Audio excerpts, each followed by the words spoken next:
Sit close. Thank you.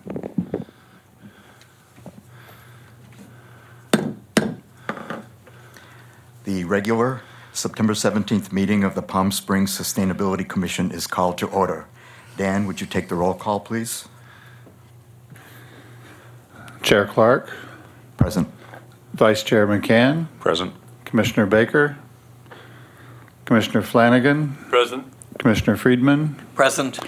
Commissioner Garrett, Present. Commissioner Gauthier, Present. Commissioner Goins, Present. Commissioner Miller, Commissioner Santora. Here. Commissioner Futterman is excused, and I'm not sure about Commissioner Baker. Oh, he did say he was going to be out this week, didn't he? Was it this month or next month? I don't remember. We'll count him excused. We have a quorum. Great, thank you. The next item on the agenda is the acceptance of the agenda, and it was emailed and posted to you all last Thursday, September 12th, which is per city policy. Is there a motion to accept the agenda? So moved. Second. Thank you. Any discussion? All in favor of accepting the agenda, please say aye. Aye. Any opposed, say no. Agenda is accepted as presented. The next item on the agenda then is the city manager and staff comments. Patrick? Well, welcome back, everybody. Excited to see everybody, and just wanted to say how much I appreciated everybody's work on the commission, and we're going to be looking forward to working with you guys a lot this next year on lots of different things. So appreciate your time. I know you have lots of other ways that you could spend it, and so we appreciate you spending it with us. So just a few things to update you on. A couple comments about recent council meetings. First is the July 24th council meeting. We discussed the solar zoning ordinance. We're going to talk a little bit more about that. That is basically coming back to the group to have some revisions based on council's comments, and I'll let David talk more about that later. September 18th, tomorrow's meeting, we have the exciting topic of downtown trash cans back on the agenda. So that will be going forward for a vote of the council. And then there's also going to be the ordinance about the no dogs allowed on trails. The no dogs allowed on trails ordinance, which will be put forward to the council tomorrow. So making progress there. And so we've already had one sign damaged. And so we're going to replace that one. So anyway, so we'll see how the rest of them fare. So Damage torn off. yes, so the message was clear. Yes. The other thing I wanted to mention, I sent around to everybody, along with the meeting packet, a sample of business cards and a letterhead for you guys to use. And I would welcome any comments or feedback that you have on that. Roy, you'd mentioned making the font a little bit bigger, and I think I did that on this version. So if you want any other changes to that, let me know.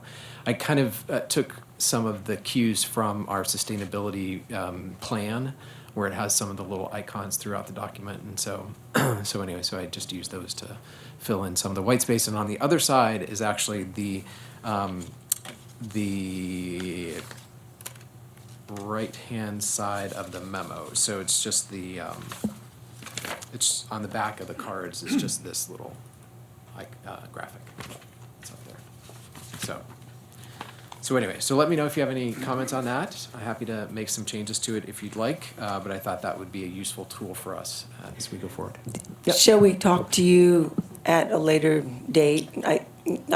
I don't want to hold up the meeting for that. Yeah, I mean, if you Okay. if got comments, just go ahead and send it to me, or if you have a question, yeah. Well, I was just going to have two quick comments. Yep. Was can we put a comma between in the memo, comma between Palm Springs and California? That's my copy editing. Okay. Days catching up with me. And the other thing is that the city uses, or maybe it's the convention and Bureau uses a specific font that's very sort of funky mid-century modern, but Yeah. I don't know if that's proprietary or not. I'll look into see if I can get that. Yeah. did get the name of it from Amy, so I'll see if I can get the. Yeah, it's the I tried to get close. yeah, it's like no place else, whatever, and it's very Yeah. it's very Palm Springsy. So if we could use that, that's great. Okay, all right. So Lonnie, if you've got a comment, just go ahead and shout it out. May as well. May as well get them. You can read my eyes.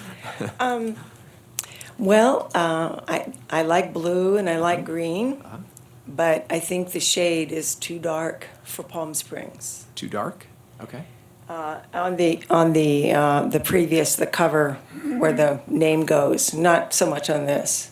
Oh, okay. So Yeah, there's yeah. some there you go. Yeah.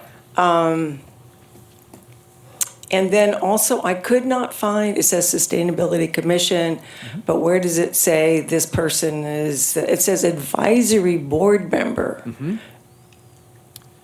Are we not commissioners? So the reason that we put advisory board member on there was because it's consistent with the way that it's termed for your email addresses. So basically the way that the city refers to you guys as advisory board members. And so I can put commission member there. But I was trying to do it to be consistent with the naming convention in the email. So. Yeah, I think I'd reconsider that. And then all these little icons here, the 6 of them. Yep. The one in the lower left-hand corner, what is that? That's clouds, that's air. So I was trying to capture kind of air, greenhouse gases, sort of that, the atmospheric sort of stuff. I don't, Try again? I don't, I actually, I was wondering where the rebranding idea came from, number one, and because I loved our previous icons. And I didn't see any, I feel like maybe I was the one that, let the monster out or something. Not meaning you, of course, Right, Patrick. But because I had asked for the cards. Well, so what we wanted to do was, because we get different things in different formats from different commission members and subcommittees and things like that, what we were just trying to do is come up with a consistent look for like memos that you guys might generate, so that it all came forward to the city in a standard form.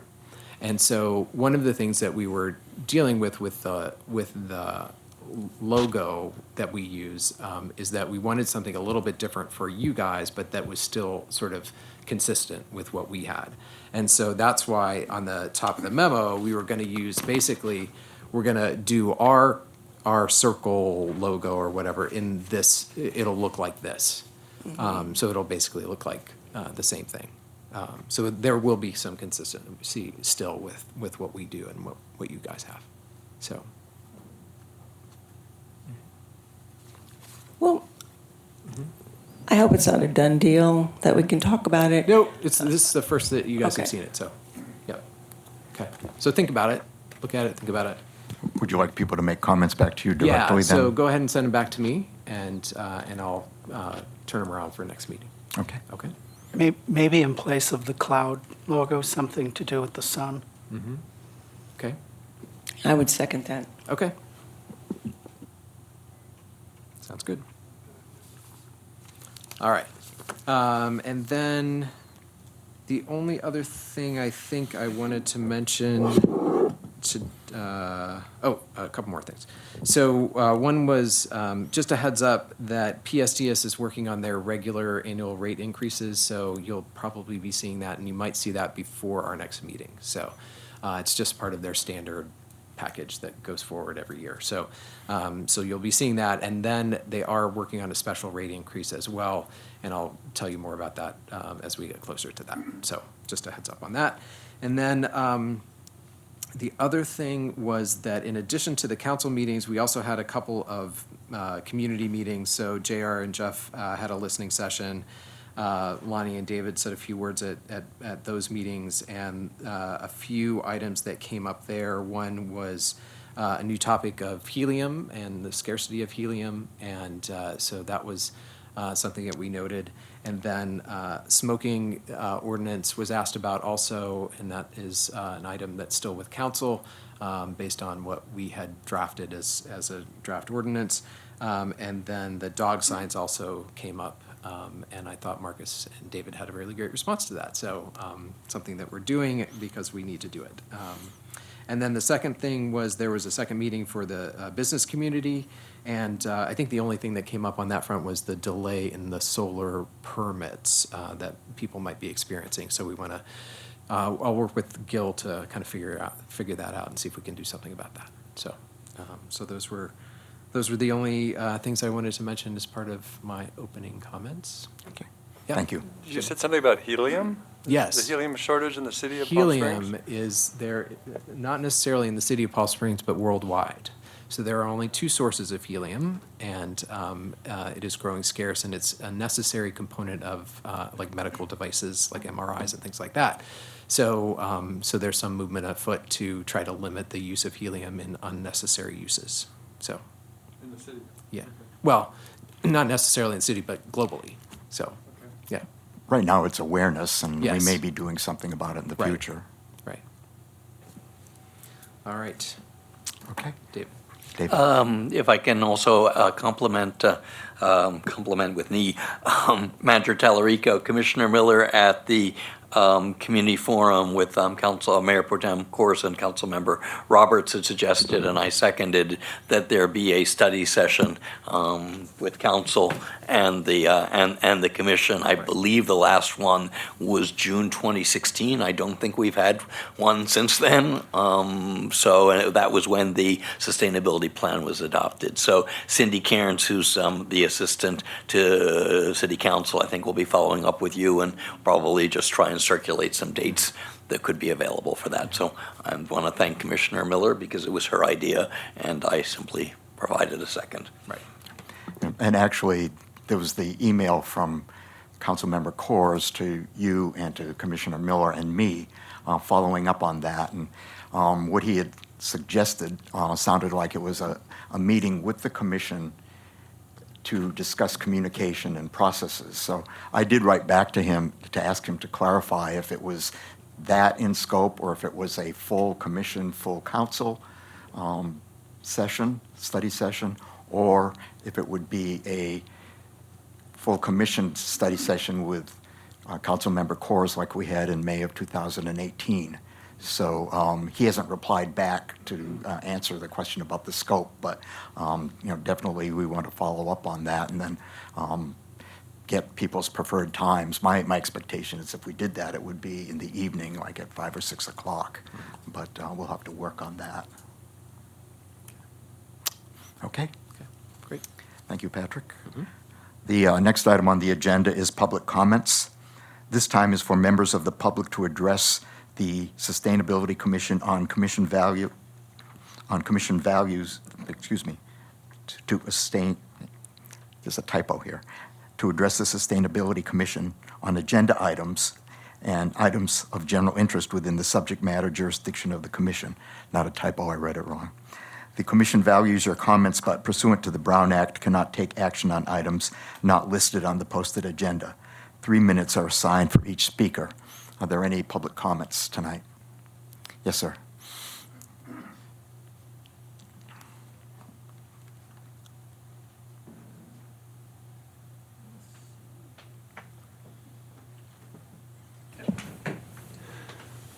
Good evening, Commission members. Thank you for the opportunity to speak. My name is Kim Floyd. I live in Palm Desert. I am the Conservation Chair for the Sierra Club chapter that covers Riverside and San Bernardino counties. We are working on, in support of one of the items under new business, the resolution on California Desert Protection Act. I'm going to assume that we are somewhat knowledgeable about the act and the fact that it's been 25 years since that act was put in place. The lead person on that was Senator Feinstein, along with lots of other activists. And out of that act, we got a restatement of Joshua Tree National Park and Death Valley National Park. and we got the Mojave Preserve. Many of the conservation organizations in the desert, along with the environmental groups, have been concerned about the pressure being put on our public lands by the current federal administration. And we are using this celebration to bring to the forefront the values that we see, and we think most of our local decision makers see in terms of the value of these public lands to our communities. And we're asking the cities in the desert here to pass a resolution in support of the recognition of the 25th anniversary of the Desert Protection Act. That's all I plan to say about it. If you have any questions, I'd be happy to answer. Thank you. Thank you, Mr. Floyd. Actually, we do have an item on our agenda tonight to discuss the resolution, and thank you for providing background. It will be helpful for us later. Thank you.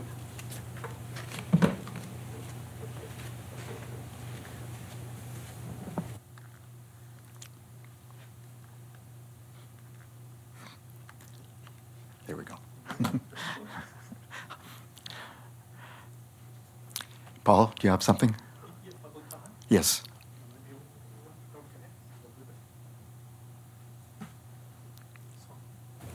There we go. Hi, everyone. Paul Henriksen, Palm Springs. I'm going to wing this because I didn't realize sustainability was today, and so I rushed in. Helium, I was the one that brought it up at the town hall. I won't talk about that right now, but if you want me to come back and discuss it more later, I will. Basically, there's 10 years supply left for the planet. And I know Patrick has seen some emails regarding it. One of the other things I want to talk about, and I don't know if this commission has heard of, if you'd raise your hand if you've heard of SF6, also known as sulfur hexafluoride. Have any of you heard of it? Yeah. Has it? I don't know if it's ever been discussed here, but it is a concern environmentally. There's some. It's 23,500 times more warming to the environment than CO2 is. It's used primarily in the electrical energy in gear switches, and when it leaks, it's persistent and stable. It gets into the environment and it lasts stable, effectively warming the planet for about 1,000 years. So when we do have a leak, it's serious and it affects our climate. There are some regions that have actually banned the use of it. The industry is reluctant to stop using it because it means change. There are alternatives. They're slightly more expensive, not prohibitively more expensive, but when you talk about our environment and the effects on it for a long time, it matters. So I was hoping there might be a time in the future where that might come up as a formal discussion and we could explore it some more. If it hasn't already, I don't know. So the thought is perhaps maybe the city of Palm Springs could impose a restriction on it so that it's not used in the electrical switches here, which also means in wind turbines. I spoke with some people I know well in Scandinavia who design, construct, and maintain solar farms and wind farms, including the North Sea, and they don't use them for those reasons, the environmental concerns. I don't see the timer going, so Roy, you're going to have to say, Paul, cut it short. One more minute. Okay, so that was of interest. And another interest that probably has been discussed, and I don't know how thoroughly, because you've done such a great job on bringing ordinances for solar requirements for new construction. I don't know if reflective technologies has been a component of that, but I'd really like to encourage it because one of the reasons that our ice reserves on snow and ice pack reserves around the planet are important is not just they supply the water, but they also reflect the sun. And we are in a vulnerable climate here. If we see 2 degrees Celsius increase on this planet, Palm Springs becomes uninhabitable. And so I think it's an important component that should be explored. And that was it. Thank you, Paul. Yep. Anybody else with public comment? Monarch butterflies are orange. Seeing your logo with a yellow one? Thank you.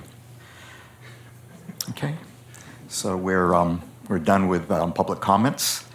Welcome and introductions. I don't think there's anybody new here at this meeting, so we'll move on to meeting minutes. The meeting minutes were emailed with the agenda packet and posted last Thursday, the 12th of September, per city policy. Is there a motion to accept the meeting minutes? So moved.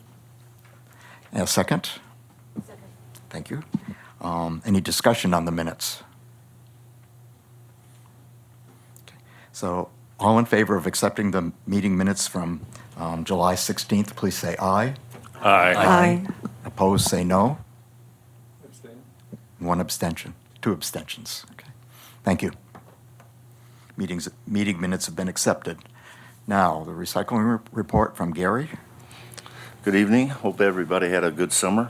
The summer here in the city's been kind of quiet. Several meetings ago, we adopted a new reporting format for the recycling report. I didn't know if you were aware of that or not, but it consists of 8 items, so I'll go over those. The first item is support for the solid waste franchise, and this would be responding to residents' complaints and working with the franchise waste hauler and the state and the county and things like that. I had very little contact. I had none with the state, and I only spoke with Chris Cunningham a couple of times, so there was negligible contact this summer. The second item is special events. 3 times a year, the city puts on shredding events, and we collect e-waste where the residents can bring their materials here and drop them off. We usually try to do them in conjunction with the spring and fall cleanup, which Palm Springs Disposal conducts. And it's very well received and very well used. We didn't have any special events. There's others like the Kids Fest and 1PS and things like that, but we didn't have any special events. The third one is preparation of the annual report. We did submit the annual report, which was due 1 August, and the state recognized that it was submitted, so we're just waiting on their review and their comments. The fourth one is tracking legislation. That's where I would go online and see if there's anything unusual or any new items coming up considering legislation, and there wasn't any. I haven't even heard anything on SB 1383. The state has been silent on that, so I guess we wait and see. The fifth item is attend meetings with city staff, and the meetings that I have been attending is with the Standing Solid Waste Subcommittee, talking about various items. So we had a couple of meetings over the course of the last couple of months. Perform other duties as requested by the city. That would be anything that the city might want me to do, drop this off, pick that up, whatever it is. There was nothing unusual there. Usually the biggest item is the amount of recyclables that we've collected. And for the months of July and August, it was 33,660 tons of various types of material. That's concrete, wood, drywall, gypsum, green waste. So there was it's probably right on track of what it usually is in the summer. So it picks up a little bit because people are trimming back their palm trees and things like that. And the last one is to report on the current legislation enforcement efforts, specifically AB 341 and 1826. That's the commercial recycling and the organics portion. The city had sent out letters to the businesses, and we didn't receive a very good response. So the city redoubled its efforts and sent them out with a new mailing list. And according to Palm Springs Disposal, that's been much more successful because they've had quite a few positive responses, people doing what they're supposed to be doing. And we started with a list of about 170 or so, and it's been pared back to 144. And I spoke with Chris Cunningham earlier this week, and he said that he would have the list prepared early next week. And from that, we can decide what we want to do next. So I'll be happy to answer any questions that you may have. Yes, sir. I have a question. The recently torn down Palm Springs Mall, the one that's over on Farrell, there's now like a 20-foot high pile of concrete there. Is that recyclable? Or Sure. Oh, good. So that'll be used. That'll be taken to one of the local facilities, probably does their recycling up at the top of 1,000 Palms.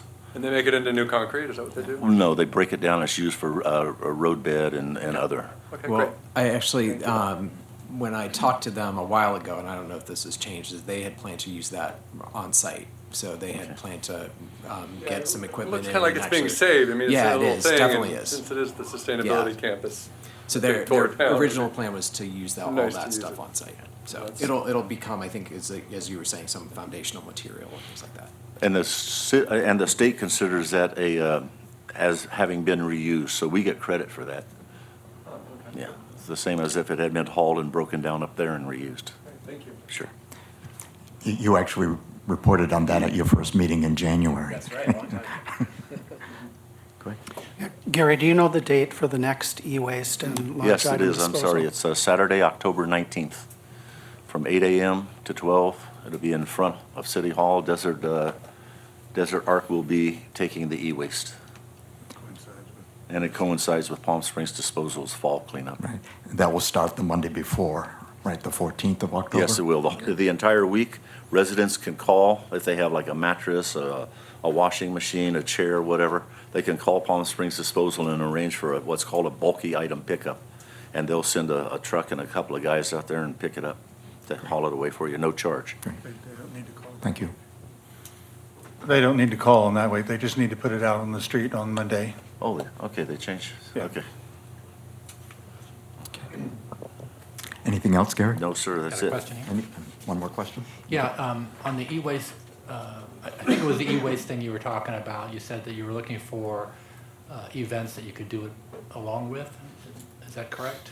I'm sorry. I'm sorry, at the beginning of your report, I may have misunderstood, but I thought you said there was events that were happening in the city that you'd like to take advantage of so that you could set up a collection of some sort? That was what we were talking about with the shredding and the e-waste. Shredding. Being held in conjunction with Palm Springs Disposal spring and fall cleanup. Okay, so I was wondering, is it limited to those two, or would it be possible to incorporate that into our World Environment Day event that we have in, I think it was June? Well, Palm Springs Disposal has conducted these the third Saturday in April and the third Saturday in October for 20 years.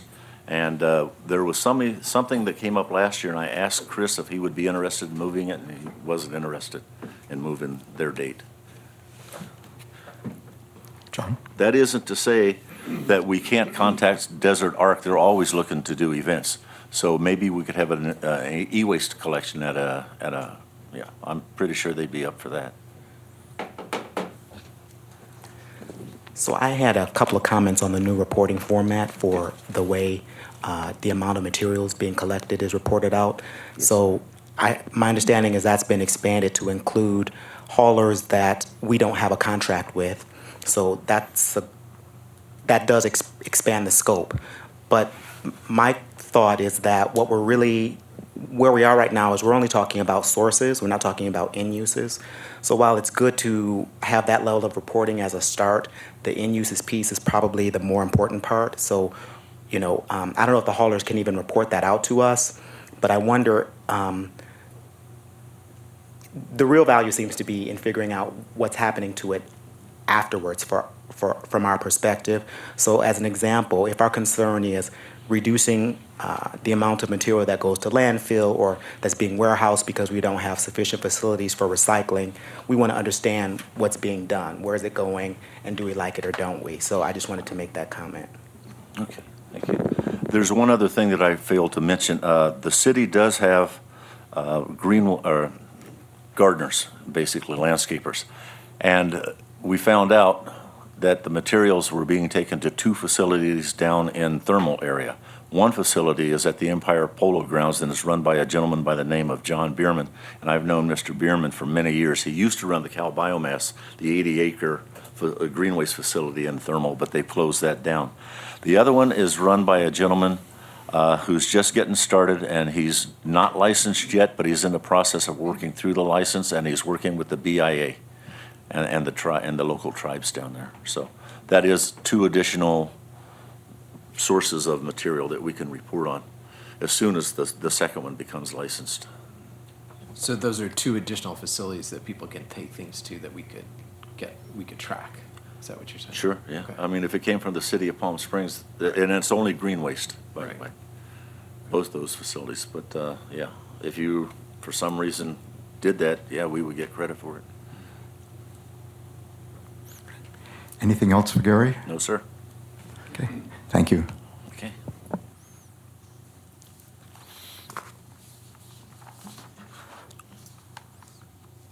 Next in the agenda, we'll move on to old business. And the first item in that section is the downtown trash recycling receptacle update from Patrick. All right, just real quickly, again, it's, that item is going to come back on the agenda on tomorrow's council meeting. Just as a refresher, the commission had basically passed a resolution to, for the city to buy some new trash and recycling containers. We identified those containers, priced them out over the last few weeks, and worked out the design with the provider. And so all that is in the staff report, and so that's going to go before council tomorrow. The total price was about $375,000, of which the recycling fund will pay for the recycling receptacles, which is about $100,000. So, so that's the plan. So we'll see how that goes with over with council. These are the containers that we are potentially purchasing. So again, those are, it's all in the staff report that's before council. So anyway, so that's, they were identified based on the parameters that maintenance provided and that you guys agreed to. And so that's what we're going forward with. So. Sort of, not really, yeah. Any questions or comments? Patrick, can you send us a copy of the staff report? Yeah, sure.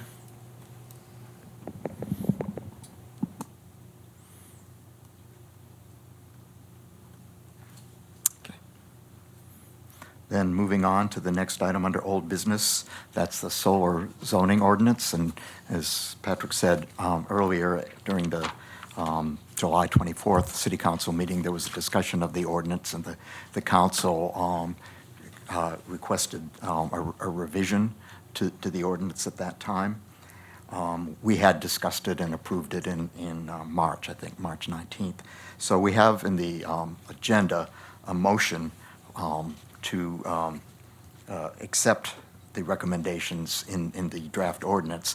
If someone would make the motion second, then we'll move on, and I expect that Commissioner Friedman has some information to present, to discuss before we vote.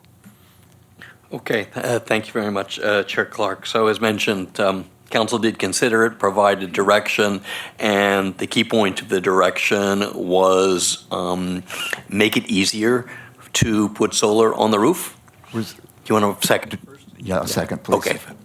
I'd like to make the second then, because I believe you've made the motion. Yes, okay. Okay, thank you. Perfect. Okay. Thanks. Thank you. So the key direction was to make it simpler and to reduce the barriers for installation of solar energy facilities in the city.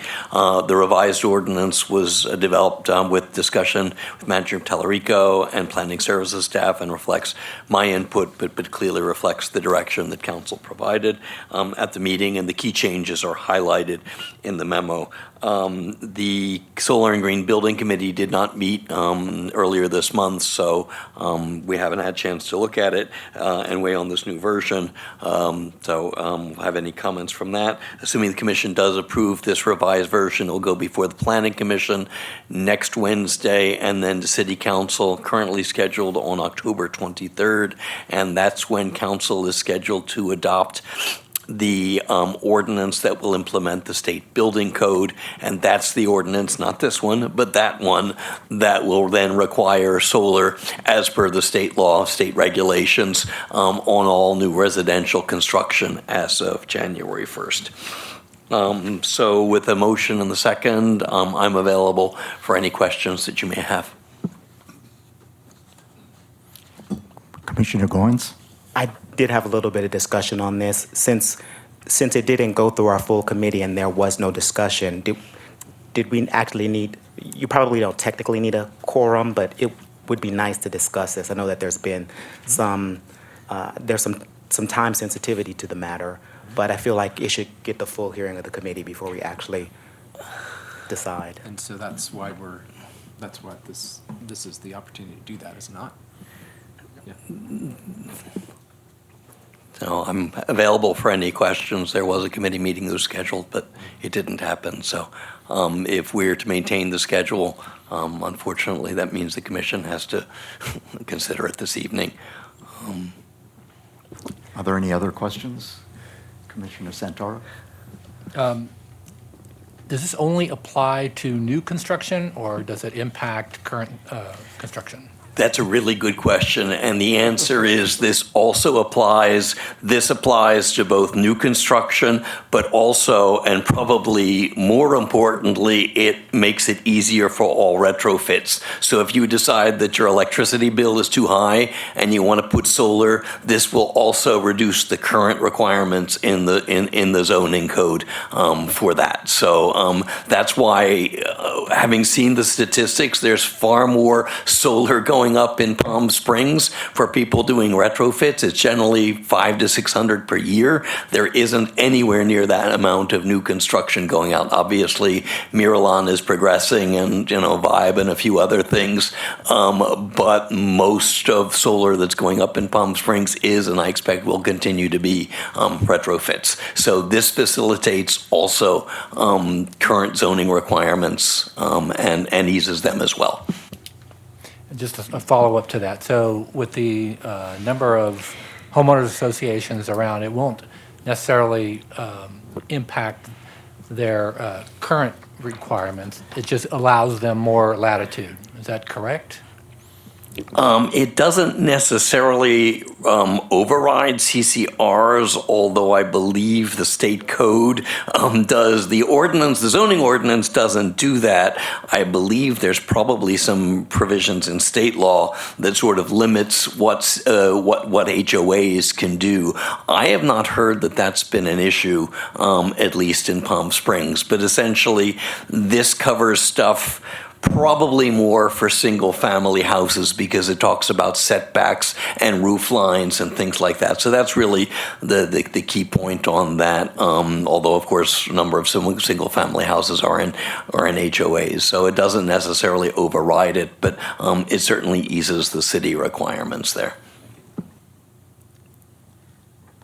Commissioner Flanagan. I have a couple of things. I think there is state code limits what HOAs can prevent, so something we might look at later. And I also, the point of clarity is that Commissioner Friedman has done a great job here working through a whole bunch of complicated stuff, and thank you very much. The thing that I found confusing is the state already is going to require solar on new homes, so that's something our hands are already tied on. The conundrum is that if we implement Desert Community Energy, all of a sudden we'll have 100% renewable solar that we're buying, and we're mandating that people put solar panels on their roof. So I think farther down the road, this is going to present some issues for Desert Community Energy if we're forcing people to put solar on their roof, which generally costs about 3 times what it costs to buy solar from a large solar installation. So it's something we may look at later on down the road. So that's my only concern about it. But So- it's a state code, though. Yeah, so my only comment on that is that really is the topic for the next conversation, which is the building code itself, which actually requires that those panels be installed. So again, this is really just about the zoning of how they get. Right, and the zoning ordinance, in my understanding, really defines conditions and envelopes in which to fit solar equipment. It doesn't require the equipment.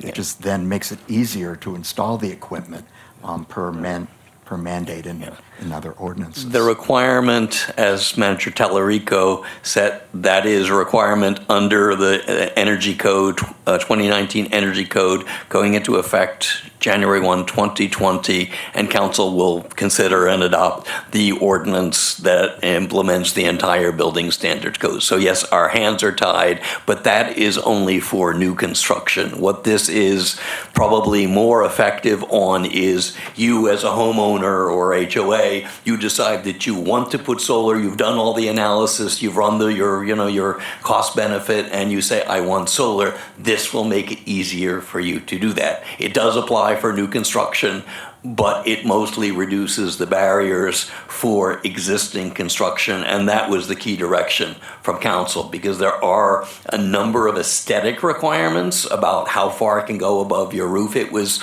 fairly Palm Springs nitpicky, to be perfectly honest with you. And council's direction are, we'd like to see more solar. Please have fewer barriers and less concerns about aesthetics. And those aesthetic requirements are actually in the current zoning code. This reduces them, makes them a little easier. And that was clear from your memo that there was a reduction in the requirements. And when I was reading the red line, I had a couple of questions, and one was, and I think you may have partially answered it, and that is allowing the solar systems to extend 5 feet above the roof line, not at the highest level of the roof. I assume that that is consistent with what you just said. So that was actually interesting conversation that we had with planning, was that they typically approve up to 5 feet above the roof line, even though there was language that said that it should be consistent with the maximum height of the building. So that was, we're pretty much just articulating what their policy is. Okay. I found that it's not in the zoning code, but I actually found it last week in under AB 2188, which is a state law that went into effect 4 years ago, and the commission looked at it at the time. That is a state law mandating streamlined requirements for solar facilities of 10 kilowatts or less. And the city is required and did post a whole bunch of guidelines. And so it's actually, I was scratching my head because I had drafted the ordinance based on the current zoning code. And then I eventually found the backup for what Manager Tallarico said, which is that was the policy and it is reflected. Okay. So this essentially codifies what is the policy. And that's consistent with what you said, that the city council wants to make it easier for people to install solar. Yeah. And that's, once again, those are the key changes. There is a requirement in the current zoning code about architectural review. Council more or less said, do we really need that? It is maintained in a couple of key areas, in particular for historic sites. That's another provision in the municipal code and the city's historic preservation ordinance that they passed earlier this year. Thank you. Are there any other questions or discussion? Commissioner Gomez? So these were the two questions I would have brought up had we had the commission or the committee meeting. But, so they may be uninformed, but, if you can bear with me. And so in the report here, it says that there is a 5-foot height limit. And is that the single sort of visibility issue that we're talking about here? In other places here, it mentions that the director of planning would make a decision about visibility. So I guess I'm wondering, what conditions are we talking about? What other conditions are we talking about besides this 5-foot height limit that the planning director would have to make, a discretionary decision about?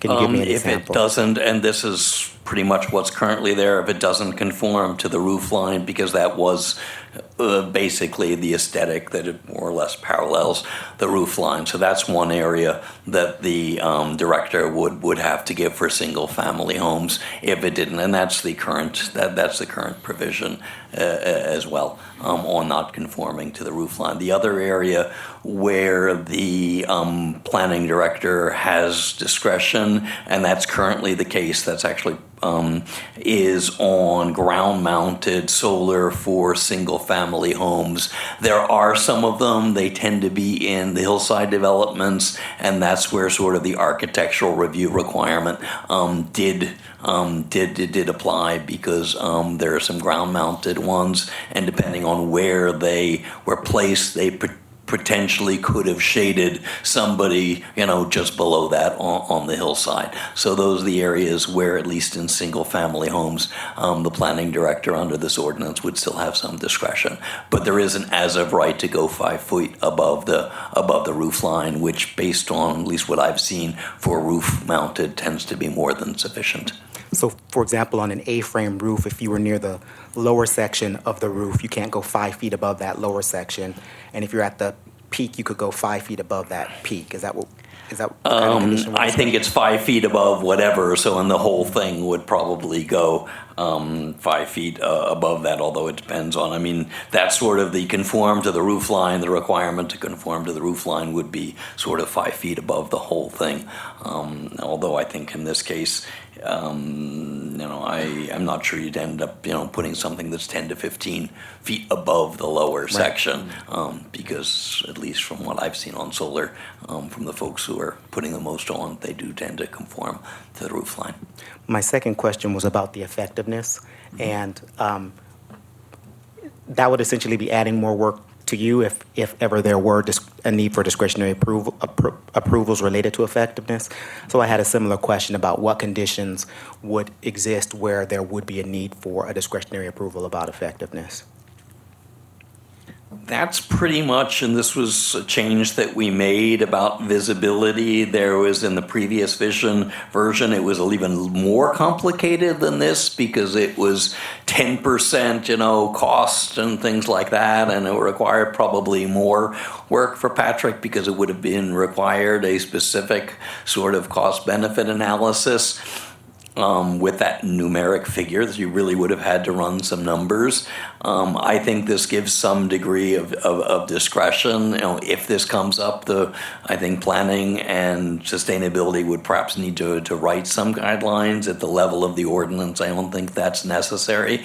I think it's probably a little bit of a know you know it where you see it, and probably the guideline, although it was taken out of the ordinance, the guideline probably would be the 10%, because you could say, okay, this is going to reduce, and that's from some state codes that I had seen also. So as I said, it's not codified as that, but that probably is the number. But instead of the previous ordinance that we had considered saying it has to be sort of the least visible from the street, which was very, very directive, this is a little bit more flexible, which is to say really do try to reduce the visibility, but it isn't so much as mandatory. So once again, more flexibility in this version and the previous version to reduce barriers for solar, and those barriers are more likely for retrofits as opposed to new construction, because that's the majority of what's getting put on the roofs here in town. So the reason why I bring up these two issues is aesthetics and cost effectiveness are always going to be the two issues that come up as barriers to solar. People don't want them because they don't think they're attractive or fit the style, or either they think they're too expensive. So I'm sure that's why these two issues percolated to the top and were the ones that you were focused on. But anytime there's a discretionary approval, it can be a little bit scary. So I was wondering if we don't just want to, if the number of discretionary approvals are few and far between, and we're really only talking about ground-mounted solar, could we even push it a little more? And the same is true for cost effectiveness. Could we put a number in that we felt comfortable with? I'm sure that the state law has cost effectiveness numbers in there, but if we put a number, I think that would do a lot to assure a homeowner that, well, this is where I am. I know what I can get. If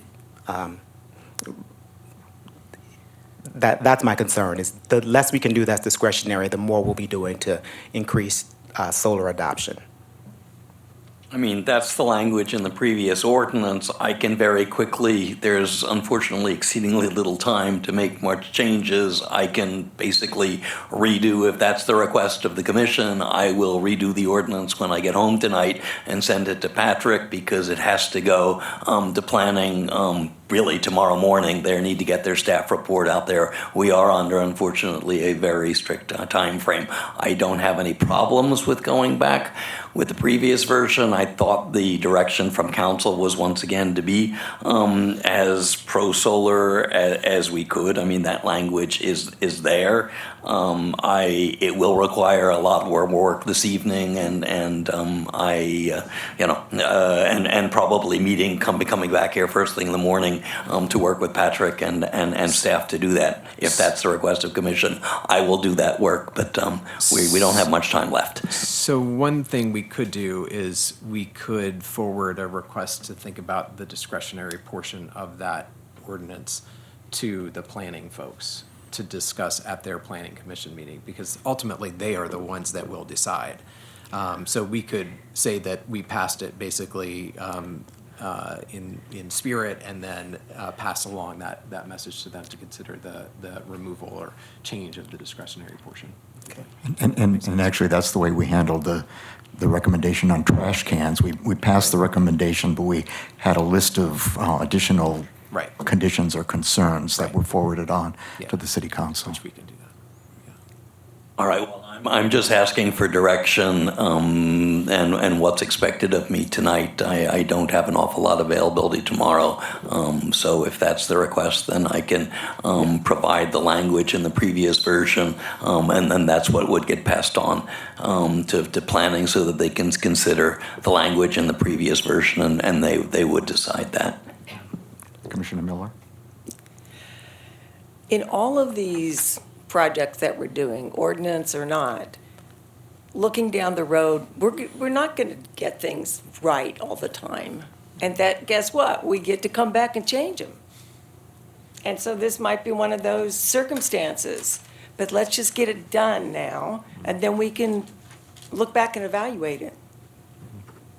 So I'd say, in my opinion, is that you're done. And we should all go home and have a night's sleep. Well, the language exists in the previous version.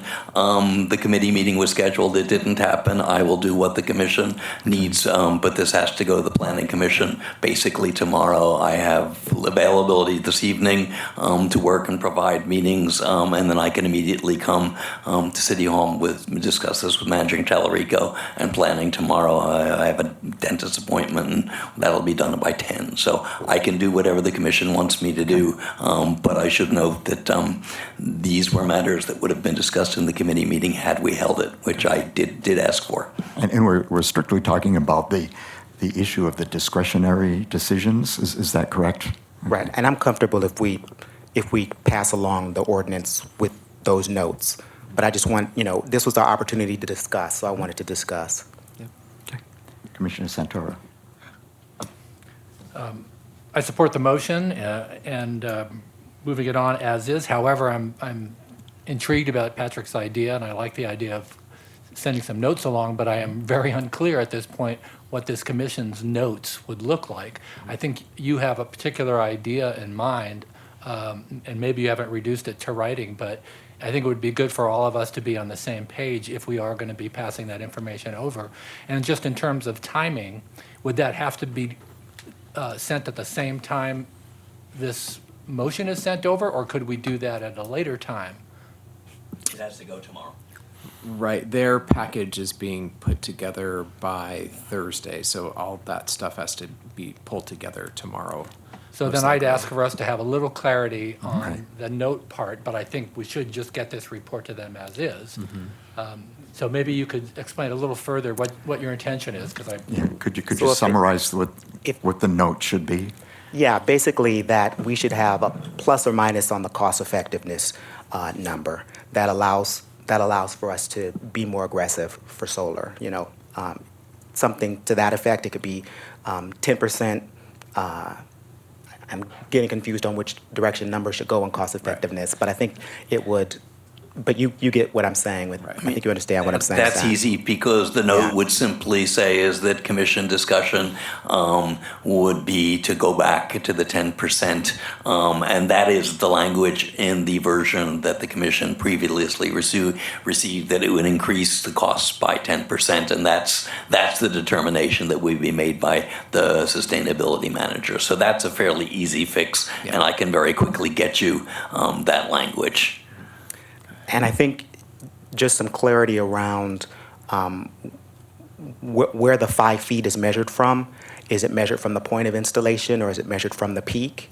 And I doubt that we'd have many installations that will go above and beyond 5 feet. So I really think that doesn't even need to be included in. It doesn't need to be mentioned as a discretionary approval. I think really only ground mounted.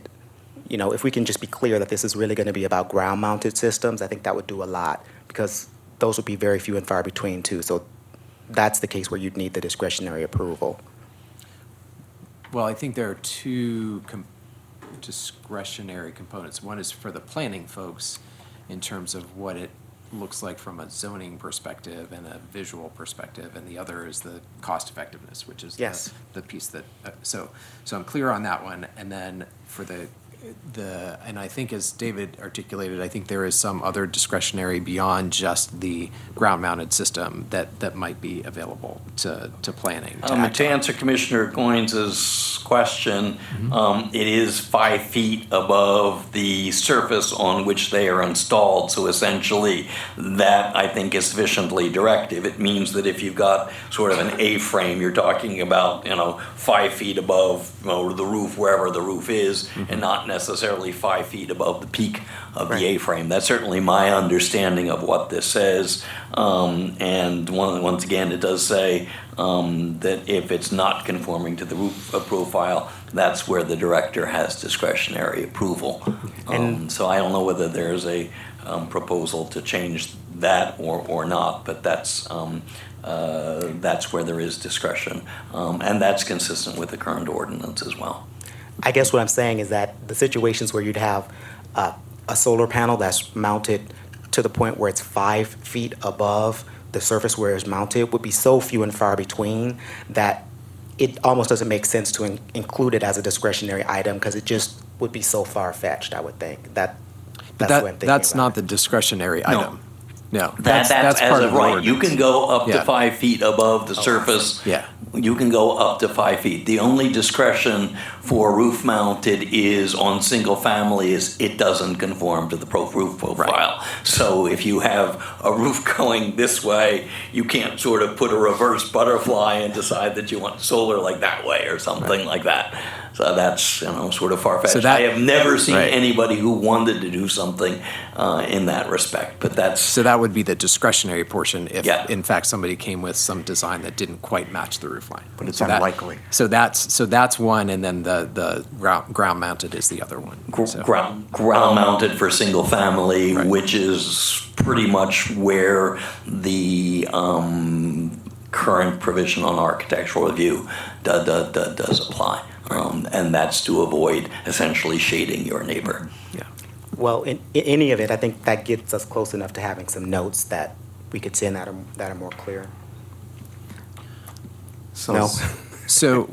So I get the cost efficiency one, but I don't understand if there's still one around the discretionary about the other. I guess whether or not it's, whether you want to change your roof profile from an A-frame to a butterfly, or whether you want to mount a solar panel 5 feet above the point of installation, I think both of them they will be so few and far between that needing to include them as discretionary, it's like saying you can't park a spaceship on top of your house. It probably would never happen. So why even include it as a discretionary item, which could be frightening to a homeowner? Just say, here's what you need to do, stay next to your roof line, and if you're doing ground mounted, then it'll be discretionary. Yeah. Does that, Okay, but does that make still, sense? it does allow, just to make clear, it does allow as of right up to 5 feet above the roof, following the roof profile. Right. And then the discretionary part, again, is if it's something that differs a great deal from the roof profile. Right. So is everybody clear on the notes that we would like, or that it's been proposed to be sent with the ordinance? So, is there any more discussion? There's been a motion and a second. I don't know if we need to add to the motion that we will include notes. We probably should. Yeah. All right, well, I can provide the language on the 10%, because that's the previous one. Are you comfortable with some note? I'll on write what- something and I'll send it to John. See Okay, if it makes sense. Okay, I just want to make it clear Yeah. that I did try to have a committee meeting 2 weeks ago, and no one showed up. So I apologize for this discussion. These things should have gone through our committee. That was agendized and noted in the June meeting, and it just didn't happen, so. But it's important that we have the discussion, because it's important that everybody here understands what the changes are and what the notes and conditions are, because it will be stated to the city council that this has been approved by the Sustainability Commission. Okay, and planning commission will decide whether they want the 10% or not, because at the end of the day, this is a zoning code amendment and it's their call, not ours. And if city council wants one or the other, then they're the ultimate choice on that. That's right. So are we ready to vote? Again, the motion is as written with the addition of notes that we have discussed. All in favor of the motion, please say aye. Aye. Opposed, say no. Passed unanimous. Thank you very much. Good discussion.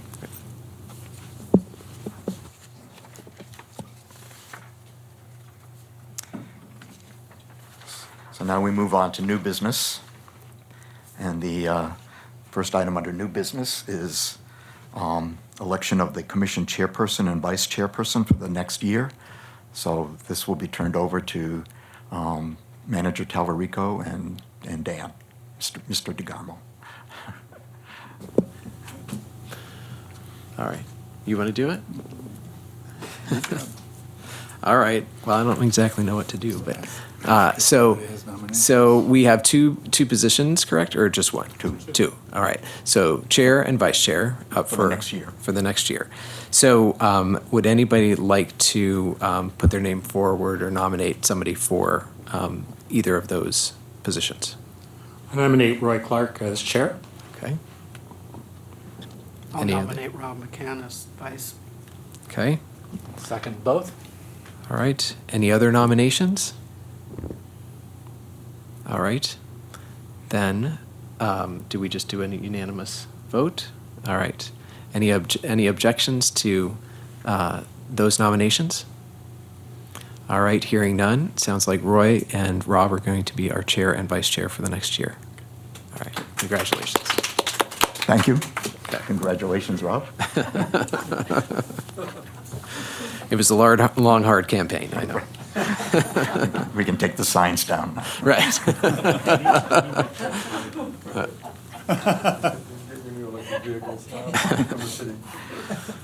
We'll have extra money in the budget because we don't have to do any tax. That's right. I want to thank all the little people. I'd like to thank my base.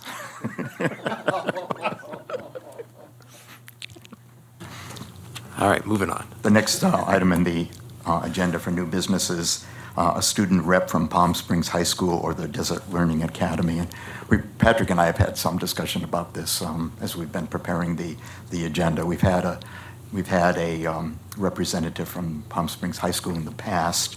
The suggestion was brought up that we look to Desert Learning Academy because they've been active in activities relating to recycling, and I know Rob has discussed a project with them. So do you have anything to report on any discussions you've had with the Learning Academy or the high school?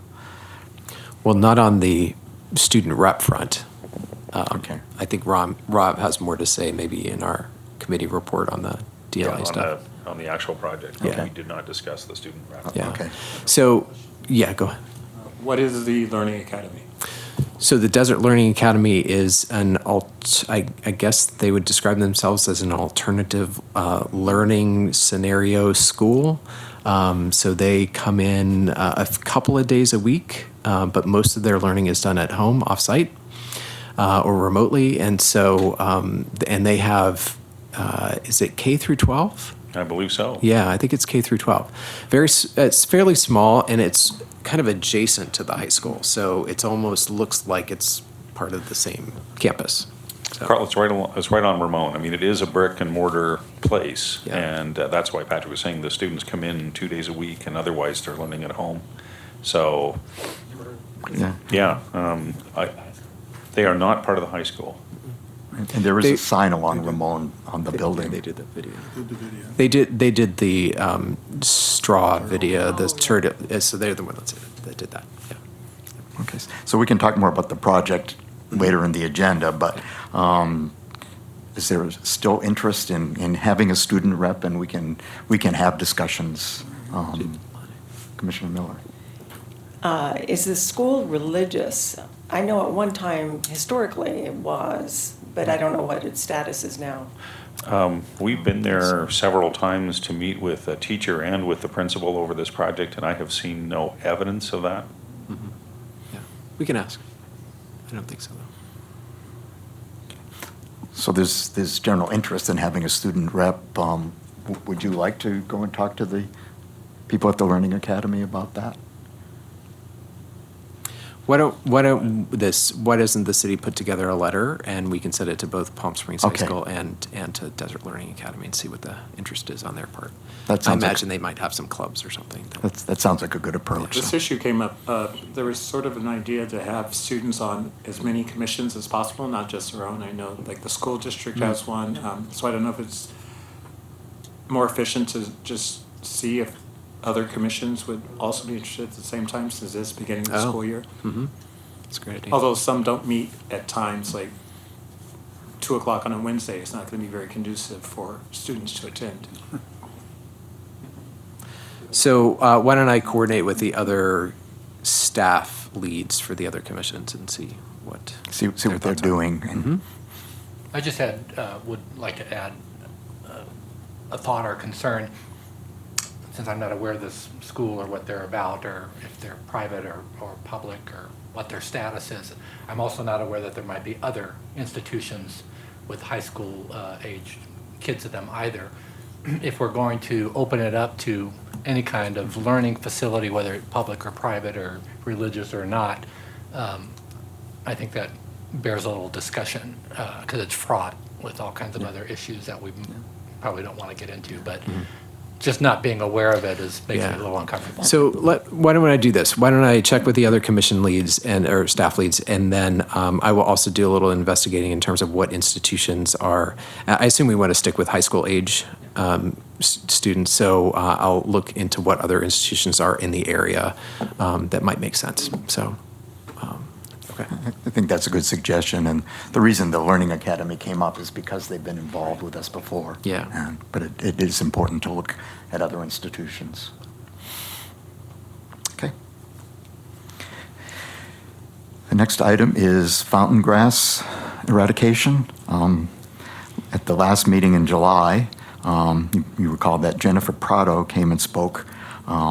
Also, Tracy Merrigan spoke about fountain grass eradication.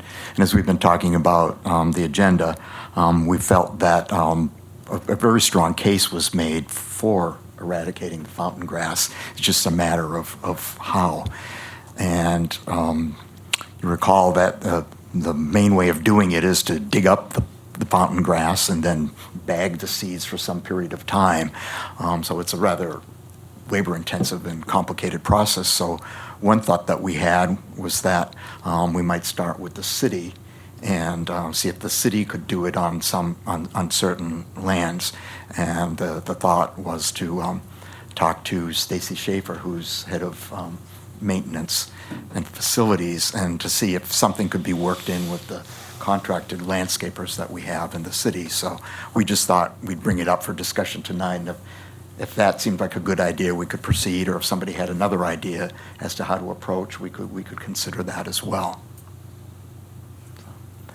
Commissioner Flanagan. I know there's been some impromptu discussion of removal of fountain grass up in Osprey Canyon, and it's a big effort to get it from up there all the way down, and it seems like with the huge amount of winds that we have all the time, if people are still going to Home Depot and planting fountain grass all over the place, it's just going to reestablish itself. So it seems to me like maybe the first thing we could do is just get control of, somehow minimize the amount of grasses that are being sold or allowed to be sold in the city. I mean, I'm not really proposing a ban on it, but I think it seems to be the first thing that we should look at.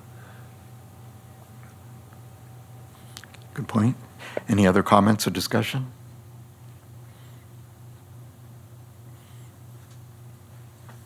I like Jim's idea, but the only problem is I know a lot of people go down to Ranch Mirage or Palm Desert to buy their landscaping stuff or DHS. So even if we prohibited it or curtailed it in Palm Springs, it's not going to stop anyone from driving 5 miles and buy the same thing.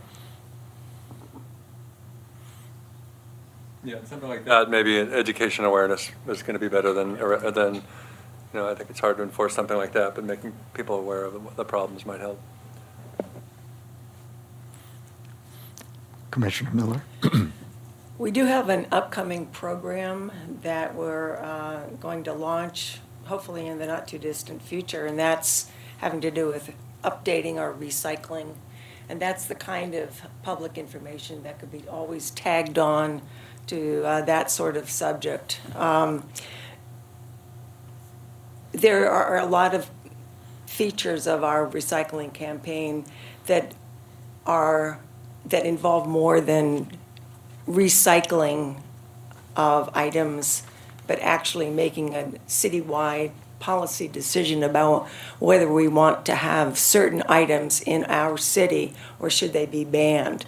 For instance, styrofoam would be one of those. So I think this is something that actually dovetails nicely with anything that we do programmatically. And the next thing that's up, besides the single-use plastic, which is underway at this point, would be the recycling program. So to me, that seems like a natural vehicle. So the general feeling is that public education probably is the first step with fountain grass removal before doing anything specific in terms of actual removal.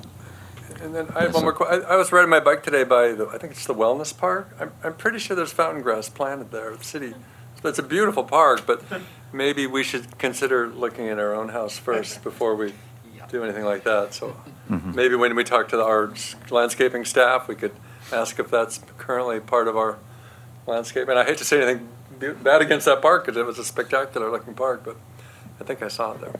I don't think there is any planted there. Oh, okay. There's a lot of grass. I mean, I don't know what it is. There are a lot of grasses there, but I know Michelle Mycian was a big part of that, Oh, and that's she right. would never have allowed that.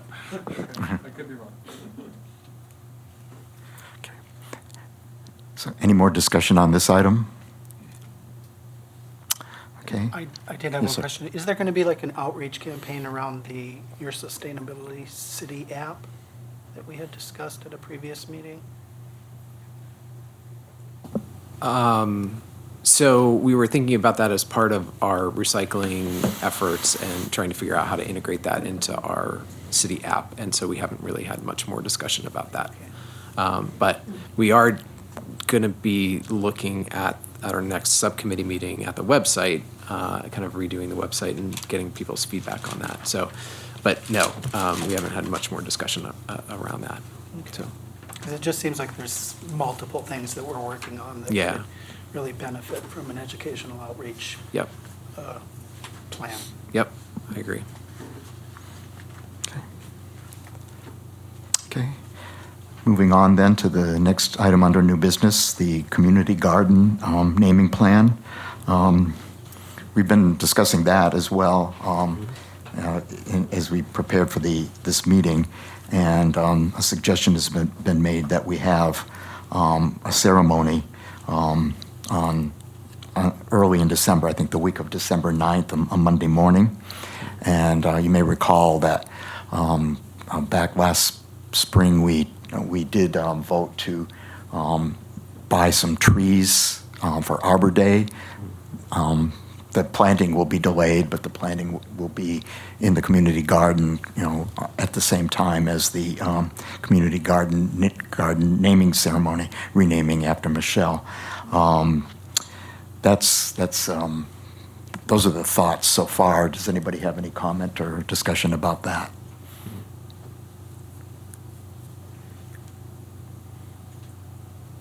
Commissioner Miller? So have we researched what kind of trees we're purchasing here, or are we just winging it? Because I don't think that's a good idea. We did actually spend quite a bit of time, Yeah, I think Commissioner Jennifer Futterman did. did, and she talked to, I think, maintenance Stacy, and I'm not sure, I don't recall now what kind of trees, but I was hoping she'd be here tonight to support this discussion, but that has been taken care of. Thank you. And we did specify that we should have adequate irrigation for the trees when they're planted. Okay. Then the next item is the 2020 Earth Day, which is Wednesday, April 25th. We're looking at forming an ad hoc subcommittee to come up with some way of celebrating what is the 50th anniversary of Earth Day. We recognize that we have our World Environment Day in June, which is a big event. We envision that this probably won't be something as big, but would like to have some input in terms of planning. There may be some educational events that take place. Does anybody have any suggestions or would like to be part of an ad hoc subcommittee for that? Commissioner Baker? The only thing I would add to that is we did get approached by Richard Noble to do something on Earth Day.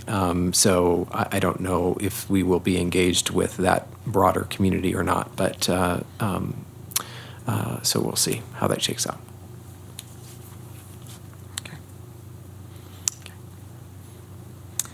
And the next item is the resolution on the California Desert Protection Act. And we had a discussion during public comment, or an introduction to that during public comment, and I'll give a little bit more background. About a week and a half ago, I received an email from Councilmember Coors with a copy of the resolution. And he said that the City Council was going to be considering that sometime in October, and that he thought that it would be appropriate for the Sustainability Commission to review it and vote on it as well. So I asked him to provide a little bit more background, and he did. It turns out that a past commissioner member, Joan Taylor, who is a member of the Sierra Club, provided this document here. And the main thing, it does give a lot of the same information that's in the resolution that was also sent to everybody. But as was pointed out earlier, there's an effort going to get a number of communities in the desert to approve this resolution. I think the goal is 25 communities to approve the resolution. So everybody should have I've read the copy of the resolution, and I'd like to ask if somebody would like to make a motion that the commission accepts the resolution, and then we can have some discussion on that. I'll make the motion. Okay. Second. Okay, we have a motion and a second. Any discussion?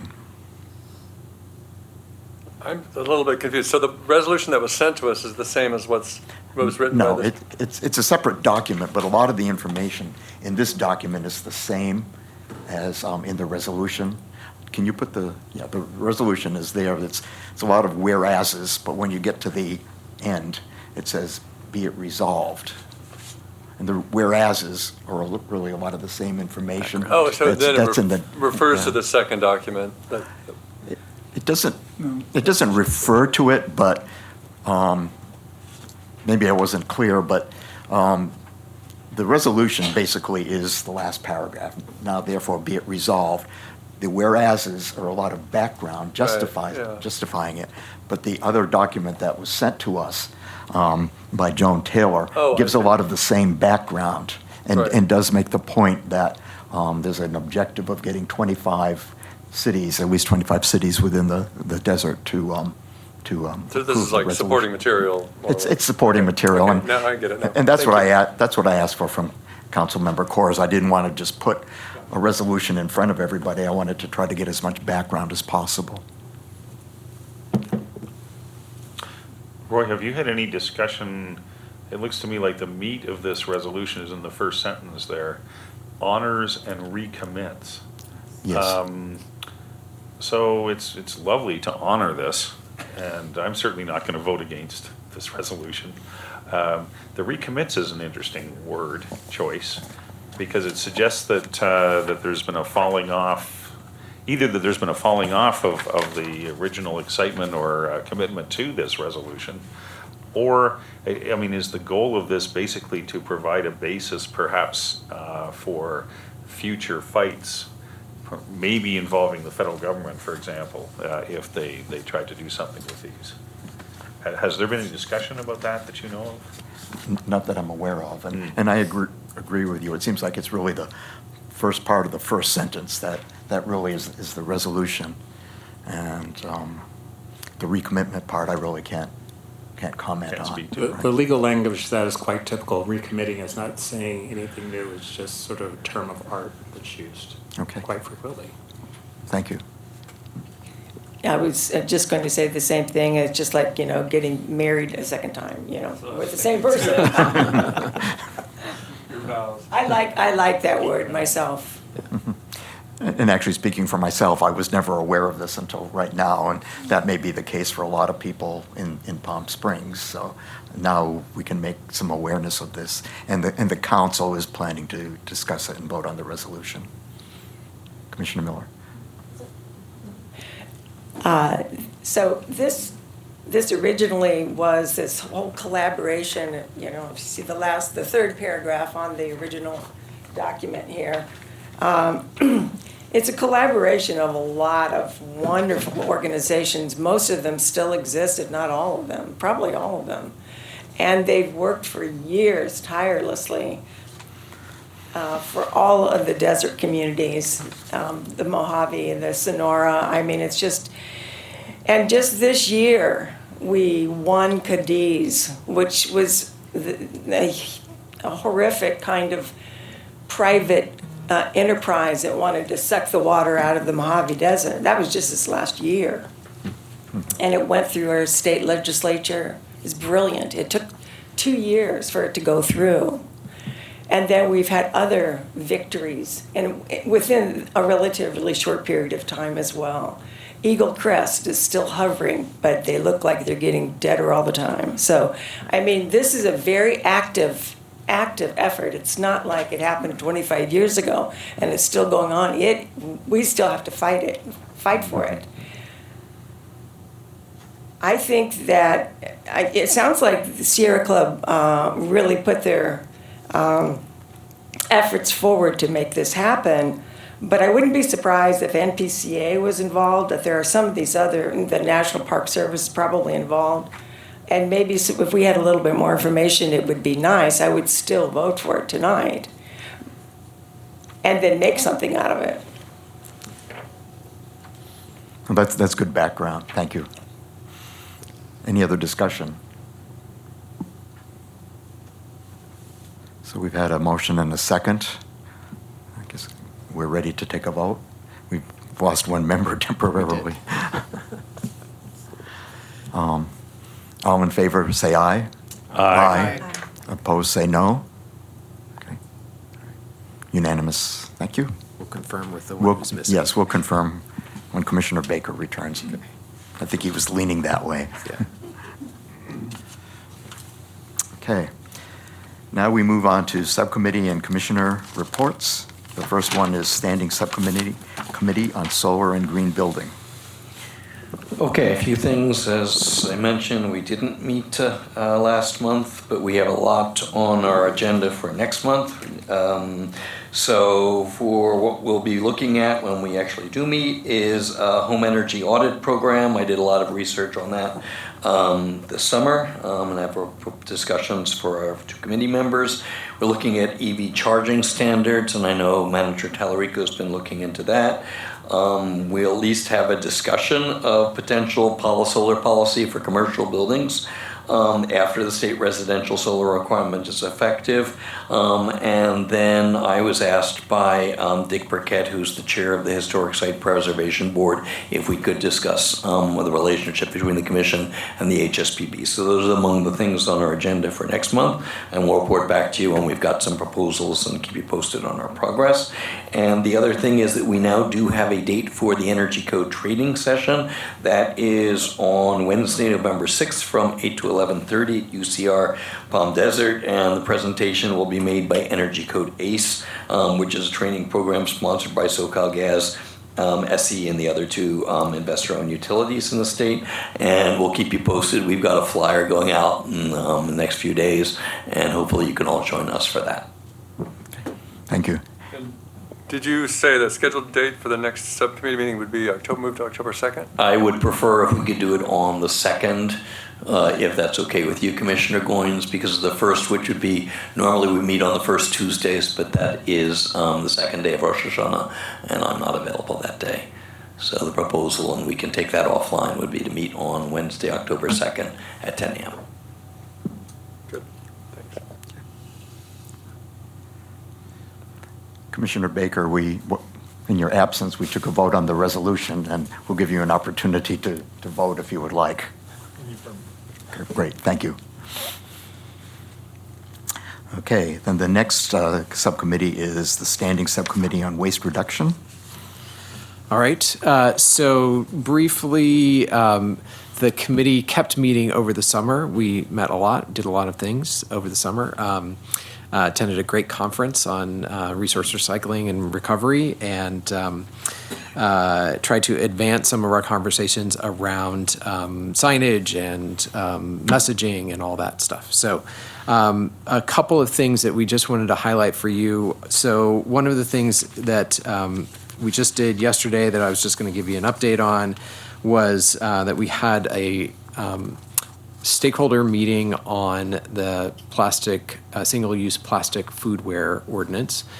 So I sent letters to all of the local businesses that had food service in their domain, and then we also sent messages through the Hospitality Association links and also through the Main Street electronic outreach tool. So we did all of that. Unfortunately, we only got about 4 businesses that were that participated. We did not get any in the afternoon. Not sure why, but we had a really good discussion with the folks that came there in the morning and got some really good input. The folks, the commission members that came in the afternoon asked that I do the little presentation for you guys, and really what I want to focus on is just the elements of the potential elements of the ordinance, so that you guys are aware of that, and certainly open to your feedback as well as we start to kind of put pen to paper here. So I had a bunch of background in there about why we're doing this, and of course we've heard that before, and we're all aware of the problem with plastics. And so I really just wanted to focus on a couple things in terms of the ordinance itself. I had some great graphics. They were lovely, very compelling. Can we linger? That's right. So just a reminder that there's actually a lot of ordinances or state legislation that's going on with regard to this topic, so there might be things coming through. The state actually did pass a single-use plastics, some legislation with regard to their own facilities. So they switched to either compostable, recyclable, or reusable in their own operations. So again, I think something more broad is probably on the way, and lots of other cities have done ordinances around these issues. Again, our timeline, you guys did some work on this last year, did a report, came to the full commission. You guys said, yes, we should go forth and do an ordinance. Council supported that this summer and said, yes, go forth and do it fast. We want it done and be bold. So anyways, we were in the process of doing that.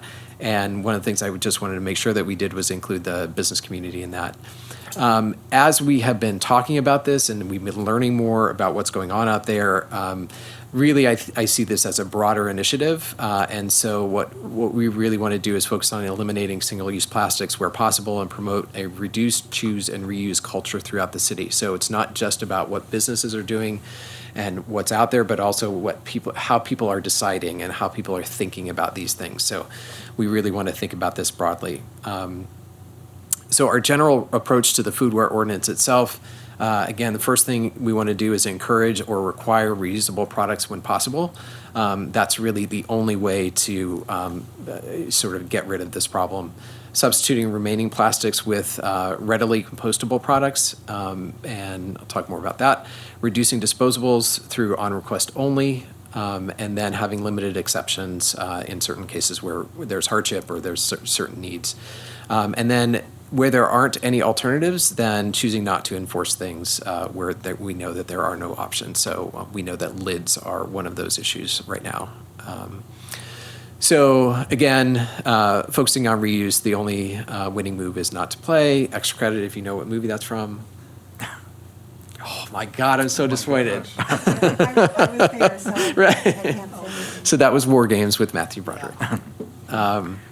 But one of the interesting things that we found from this conference that we went to is there's an initiative called Rethink Disposable, and they're doing work in a couple of cities, and they've gotten 166 businesses to sign up for this. They've managed to prevent, reduce packaging by 17.8 million, I think that's in tons, 17.8 million packages that they've avoided. And then there's 203,000 pounds of waste that they avoided. And then these businesses are saving money, so about $550,000 across the 166 businesses. So again, we're promoting this not only as the right thing to do environmentally, but business-wise too. Compostables, we know there are issues with this. We're looking at this as a better alternative to plastics, but we know it's not the answer. It's still disposable, so that's why we want to focus on reuse. And why not just allow recyclables? People had we had a lot of discussion about this at the morning session about the fact that, once they get into the system, if, they might be food contaminated, they can't be recycled, they contaminate other products, people are confused about it. And then a lot of these things are just too small, and they just get end up in residual anyway. Again, what we're thinking about in terms of ordinance language, food vendors are strongly encouraged to provide reusable serviceware for on-site food and beverage consumption. And then some cities are actually requiring that now. And so as we were talking, we think that the council might be supportive of us actually going more towards the requiring part and having some exceptions there for business size and things like that. And then making sure that food vendors accommodate people that are trying to reuse.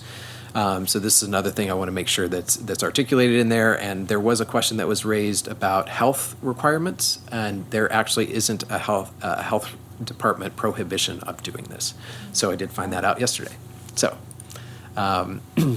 so when reusable is not an option, we want to promote compostable and make sure that it's readily compostable and free of fluorinated chemicals. So we want to make sure that we specify what types of materials people are using, because there's kind of this broad array of potential compostable materials out there.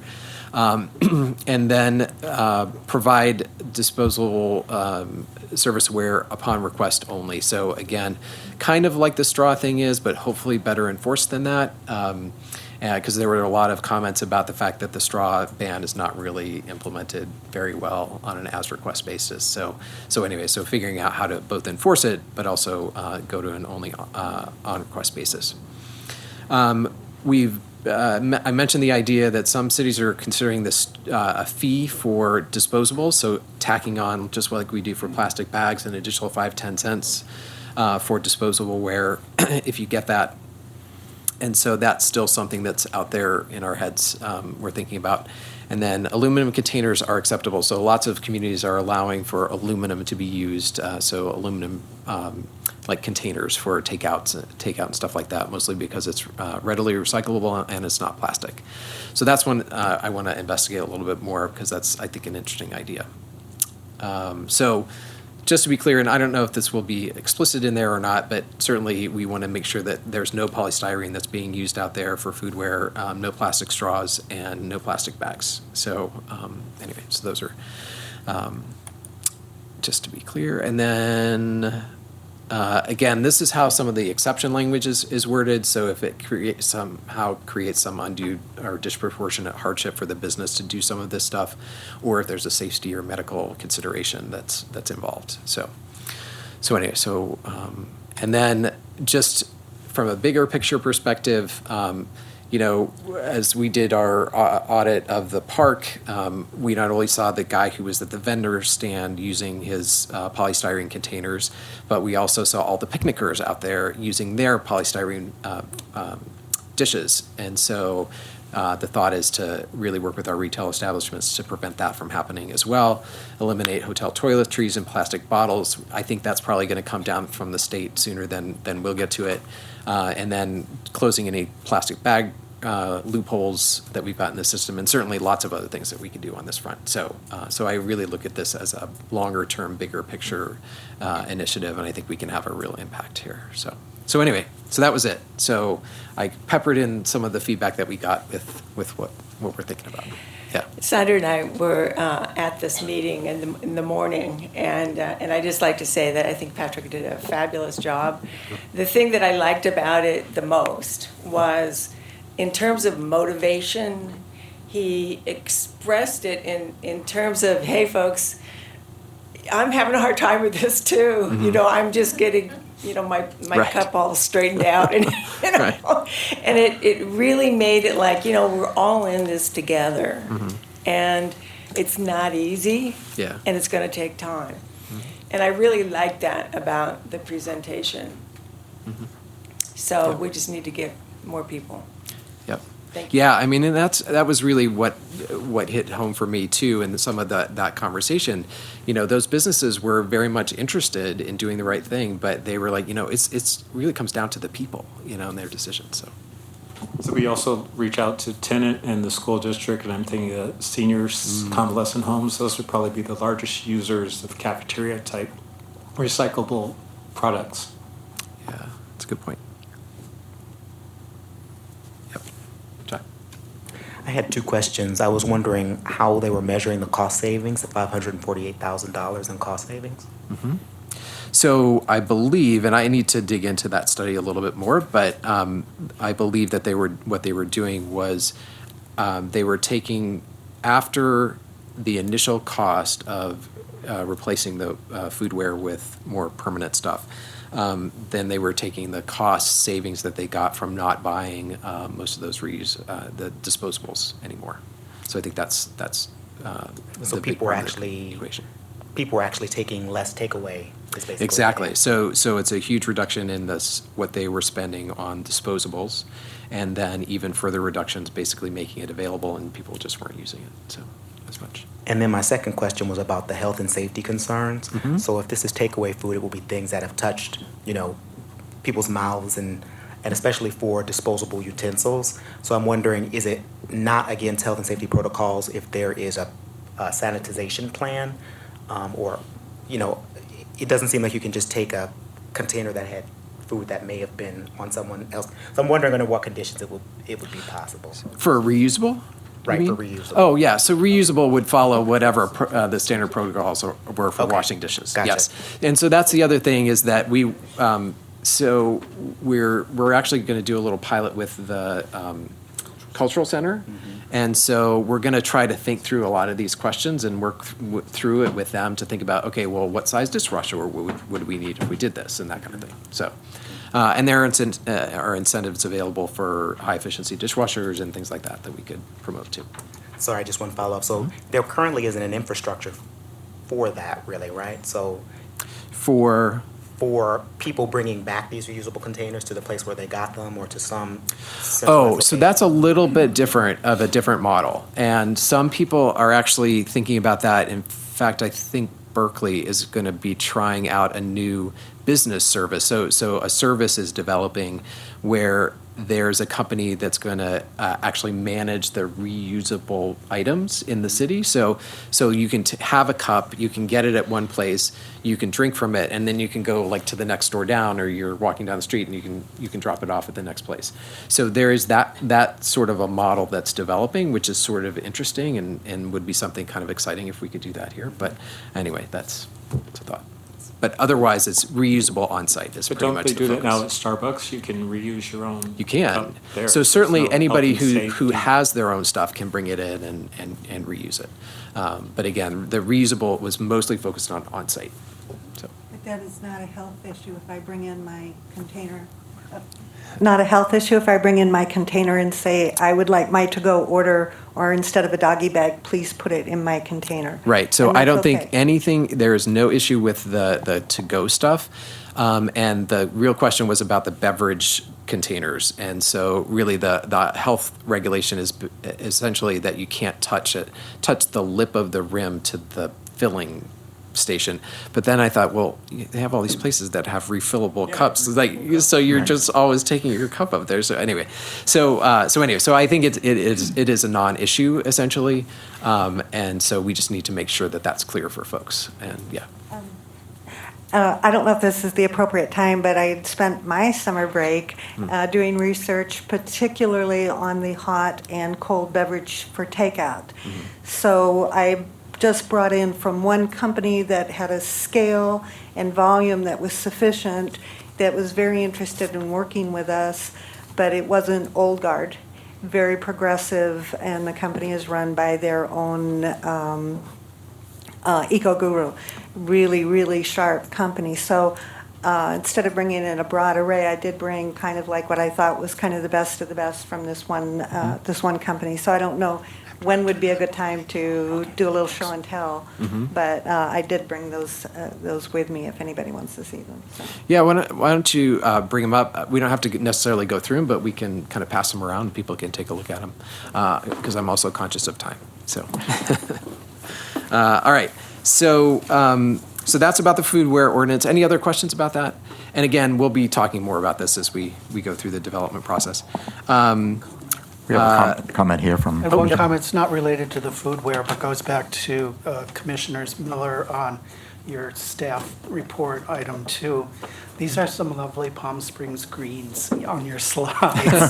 So I just wanted to point out. So noted. Thank you. All right.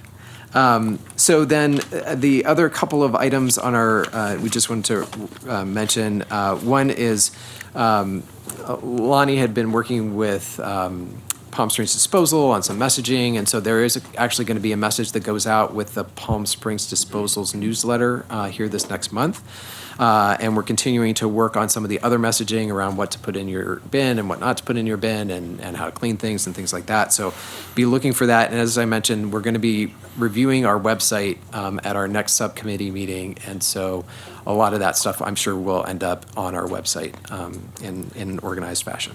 And one thing about the messaging with the bill from PSDS, Chris Cunningham did bring that up at the 1PS meeting last week, and he stated that if you get a paper bill, there'll be an insert there, but if you get an electronic bill, there'll be a link to that document, so be sure to look for the link. And actually, Chris just sent me a note today saying that that article was a little too long to actually include in the page, but what they've done is they've done an excerpt from it or an intro to it, and then they link you to the full article. So great. All right. And Rob, did you want to, and actually when we're on messaging, Lonnie, any other thing we need to cover with regard to messaging or outreach or anything? Okay. And then, Rob, did you want to say anything about signage? Yeah. Okay. I'll just give everybody an update on where we are with signage. So Dan, if you go back to the beginning of this presentation. I think that's what we had, yeah. Okay. Yeah, That's where we so started. that's the beginning, Rob. Okay, so I'll verbally describe. So I'm not sure if anybody remembers, but we did show you some potential signs at the last meeting, and they were basically, the format was that you had a container in the middle of the sign with the acceptable things that we want people to dispose of in it that were being put in the container itself. They were confined to the container. And so I was up visiting Toronto this summer, and this is an example of one of their waste disposal stations in one of their parks. And it was an alternative design concept for the signage. And in our subcommittee meeting, I presented it last month, and there's broad consensus that, yeah, this is probably a better way to go. So you'll see where the sign is compared to the two containers, the recycle and trash. And on the next slide, so here's a close-up of the concept. The items that we want you to put into the different containers now are outside with arrows pointing to go in. I think the major benefit of that is it allows us to make them much larger than if we were trying to put them inside the container icon itself. And you see that we can have nice color coding on the background, blue for recycle, brown or gray or whatever we want for the garbage. So so we like this, and then I went ahead and made a preliminary design that would more fit our situation here in Palm Springs, and that's the Let's go back to that one because there's a component of this that I didn't describe. So the sign has what we would like you to put in the containers, but also what they had up in Toronto was then when you get to the actual entrance, what we don't want you to be putting into a particular container is depicted right there with a sticker. And I like that idea too. It gives you a final reinforcement of we don't want you to put dog poop in recycle containers, that sort of thing. So we like that idea too. And so if you go on to the next, so here's you saw earlier, Patrick showed you the containers that are hoping that we will order with the city's money and if the city council approves of it. So in this case, that would be the container that would be in the middle is the actual one that we're going to order rather than this one that I've shown you there. But this is the idea about what the sign would look like for the garbage container or the trash container or the landfill, whatever you want to call it. There's lots of room outside to make these icons as large as we can. Notice the Spanish in reverse. If it's up on a sign like that, then we can have exactly the same sign on the back or on the other side, but with everything written in Spanish. The next slide shows the concept for recycle. This is a big, interesting issue right now. You'll notice that there's not that many different classes of items that this sign would have that we want you to put into the recycle bins. And we think we're going to go with that for the moment. We're hoping that what we put up on the signs, we can swap in and out fairly easily so that as conditions develop and things change, we'll be able to change the signage as well. Because this is basically, the plastics especially is just 1s and 2s. And if we follow this, then 3s through 6s and larger would be stuff to go into trash rather than recycle. And that's the contentious issue right now. One more slide. And then, so here's my quick pass at what the labels would look like on our containers, the plastic labels or for what we don't want you to be putting in the different containers. So that's where we are at the moment, except Patrick, you and Dan, I think, met with an artist. We did. So we are going to engage a graphic designer to help us actually create these. So it's not just going to be us at the PowerPoint. And these will go into the, so here's an interesting issue of discussion that we had at our subcommittee meeting. These are also going to go in the public parks. This signage is the plan.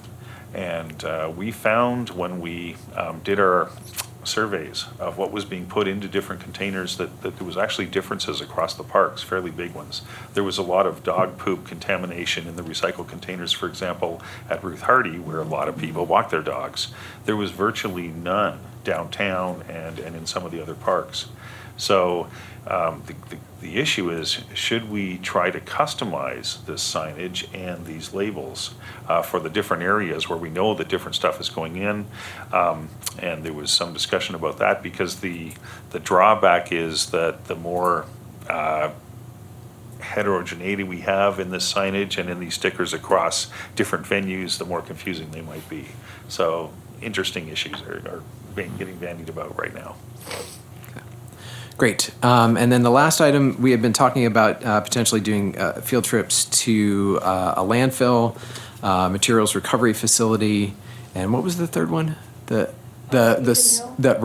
transfer station.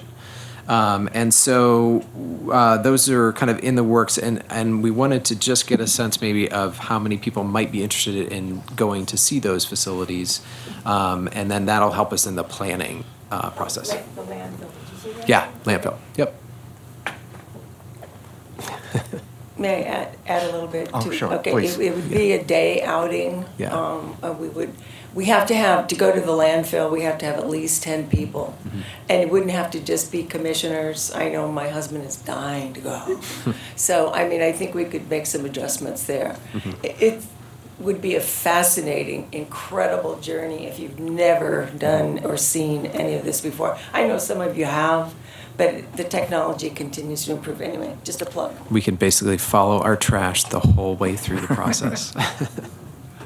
So, any folks interested in joining that? Okay. So 1, 2, 3, 4, 5. Okay, great. All right. Thank you. 6. Okay.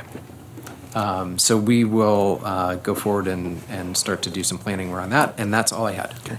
We probably should quickly add information about what's taking place this weekend at the Cultural Center. Sure. So as I alluded to, we are entering into a little MOU with the Cultural Center. They had approached us a while ago about helping them with their recycling program. And so this whole idea of single-use plastics came up, and we thought, well, why not expand and have some more conversation around that too, so that we could have a little learning opportunity for us, as well as an opportunity for them to maybe make some changes. So, we're going to enter into basically an MOU with them, and this weekend is their the Cinema Diverse, which is the Gay and Lesbian Film Festival, and so they said, well, how much of this can we get in place right now? And so what we're doing with them is we're going to bring over 6 of our recycling bins that we've got in storage. The ones that we use in the parks. Right, the ones in the parks. And then we're going to position those around the facility. We trained some volunteers yesterday to let them know that they should encourage people to recycle their bottles and cans or whatever that they're going to have. It's mostly bottles, Yes. plastic bottles. And then we did some signage, so for point of sale signage. So at the register, they get the message of, hey, you need to recycle this. And then on the screen, they're going to actually have the message too that says, hey, throw these things in this container. And so they'll be along the lines of what Rob was demonstrating with regard to his signage. Right. Just a small pilot project that we're doing on short notice, but we should get some good information from it. Right. So, yep. Okay. I had a quick question about the signage. So no paper because of contamination, wet things getting on the paper in the recycling bin? Yeah. Okay. That's part of the considerations about why there were so few acceptable categories that we're thinking of for recycle bins right now. And then my second question was, were those actual models of what would be on the signs, or those actual prototypes, or are they just kind of mock-ups? Mock-ups. Total mock-ups. Okay. Yep. There were some brand names on there. Oh, yeah, That was- Oh, yeah. These are my attempts at just putting together a mock-up, so no, we won't have brand names on them. Yeah. Okay. Thank you. The next item is the Standing Subcommittee on World Environment Day. Commissioner Futterman is not here. Has there been any activity or meeting of the subcommittee? No, it was very quiet. We didn't make any progress. No. Okay. So I think really the next question is when you'll start meeting, and I'll contact Jennifer and see what her thoughts are on that. Then the next subcommittee is the Ad Hoc Subcommittee on Walkability and Pedestrian Planning. I finally did hear back from SCAG, and they took the information that we gave them with regard to the scope of work for developing the plan, and they put it into their format. And so in doing so, I did a crosswalk with it, and so it looks like they captured everything.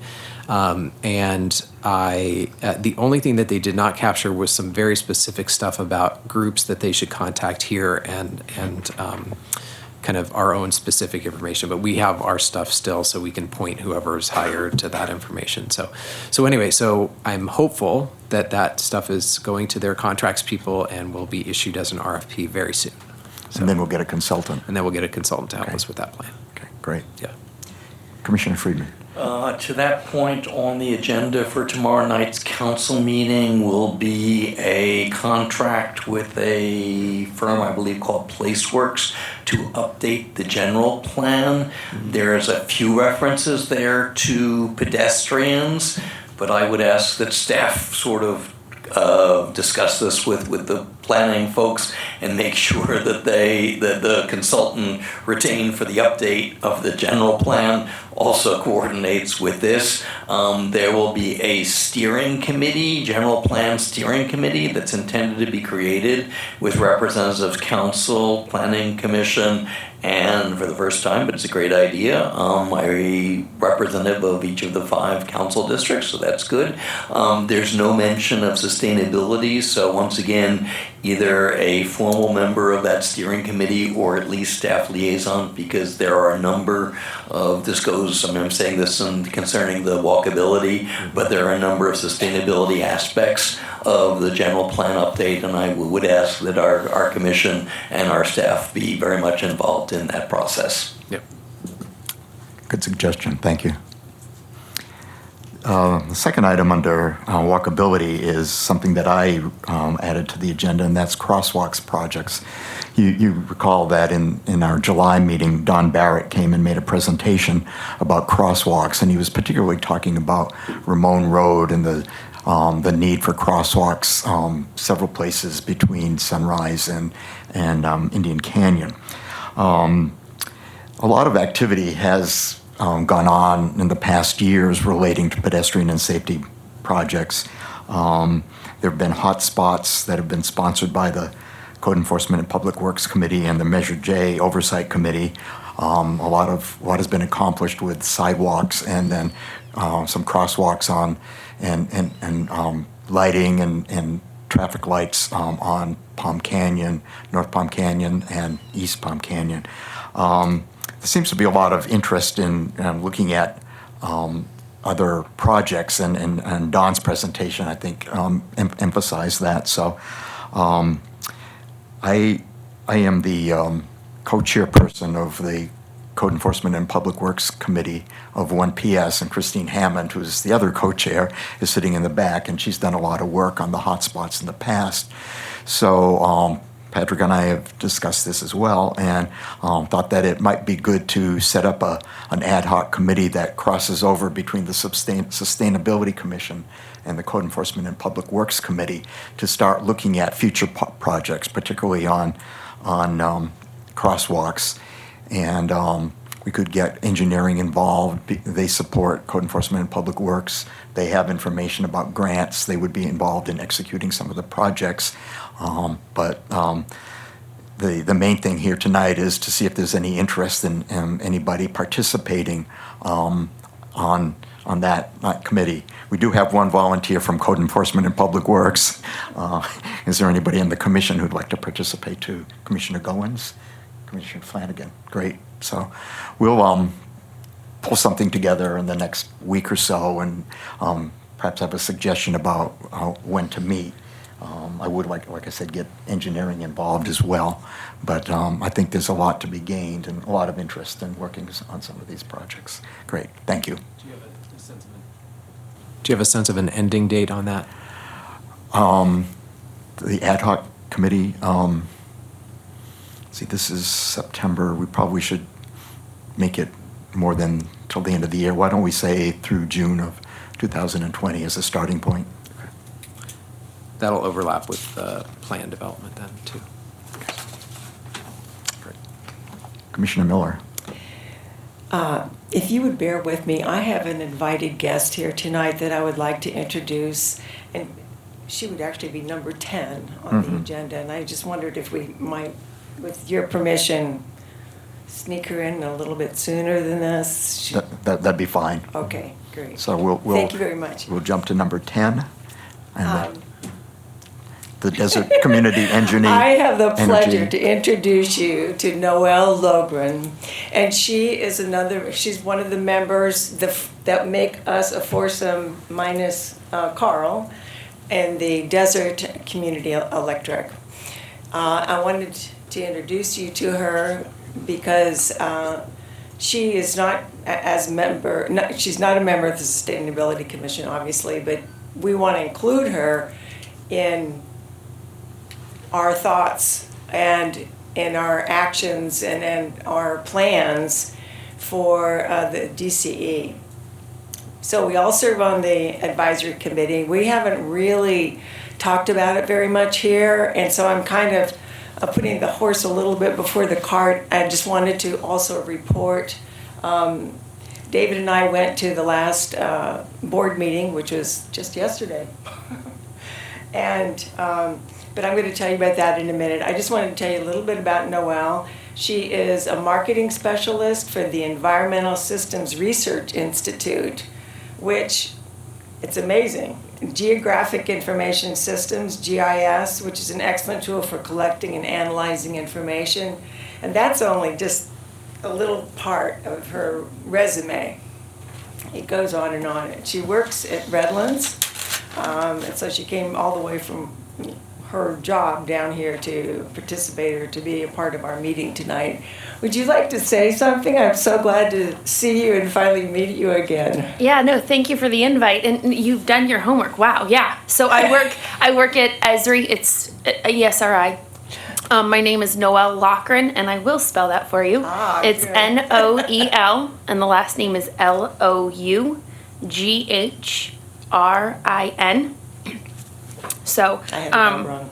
yes, and I'm really excited to be on the Desert Energy DCE. I'm really excited to be on that, representing the city of Palm Springs. I've lived in the Coachella Valley since '97, so I graduated from high school here.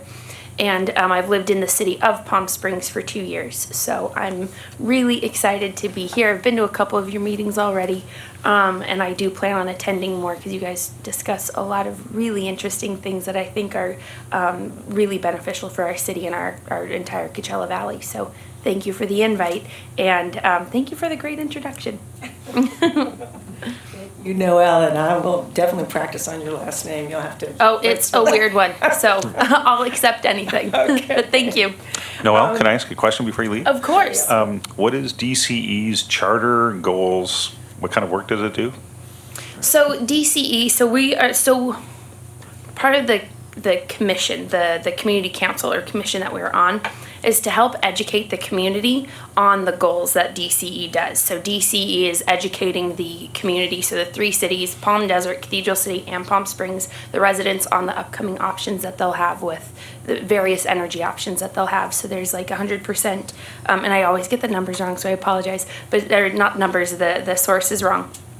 Still learning, but we have the 100% carbon free, and then there's the 50-50 option. So it's supporting the DCE with the community outreach efforts, and with my marketing background, and also I have a background in local government as well. I'm very excited to be part of that mission to help educate the community. Thank you. And we're Thank all you. still learning, and even getting, the acronyms right and all that, it's still, but this is the community choice aggregate that we've been working up to. There was a false start last year, and now actually in a year from now, Palm Springs is going to roll this out and be the first one in the Coachella Valley. It is 100% carbon-free energy. And we will be automatically signed up for it, and then you can opt out. And we're going to just start getting postcards, and you have an option to go back with PG&E. PG&E will do the grid. PG&E will. I'm sorry. It's the Northern California. The other thing. 3-letter word. Thank you. It's SCE will do the grid. It'll do the marketing. It'll do the billing, but we will have the choice, and it's a community decision-based project. It's a really exciting, big deal. But anyway, I don't want to get into the details on that, but I do want to tell you that at our board meeting yesterday, a group of us had already gone through, some programs that were submitted to us by 5 different basically marketing groups. I guess that's how I would describe it. But the plan is for them to go out and to spearhead a program where we're getting to the low-income folks that live in the whole Coachella Valley, but in particular now in Palm Springs. And then Cat City will open up, and then Palm Desert, not necessarily in that order. So what happens is that we've got nearly half of all of the Coachella Valley residents live at or below 200% of the federal poverty level. So there are a lot of people out there that need help with their electricity and gas. We have programs, but SCE doesn't really put much interest in promoting those. And so there were 5 groups that we ended up looking at two and interviewing both groups. They were both really, really good. But I'm glad to say that the one that was voted on by the board was, it's called Lift to Rise, and all of the members are, half of them were actually from the Coachella Valley. The majority of them are bilingual, and they are already entrenched in the Coachella Valley. They're a fabulous resource. They're new, unlike the number two group, which had been doing it, I think, for 35 years.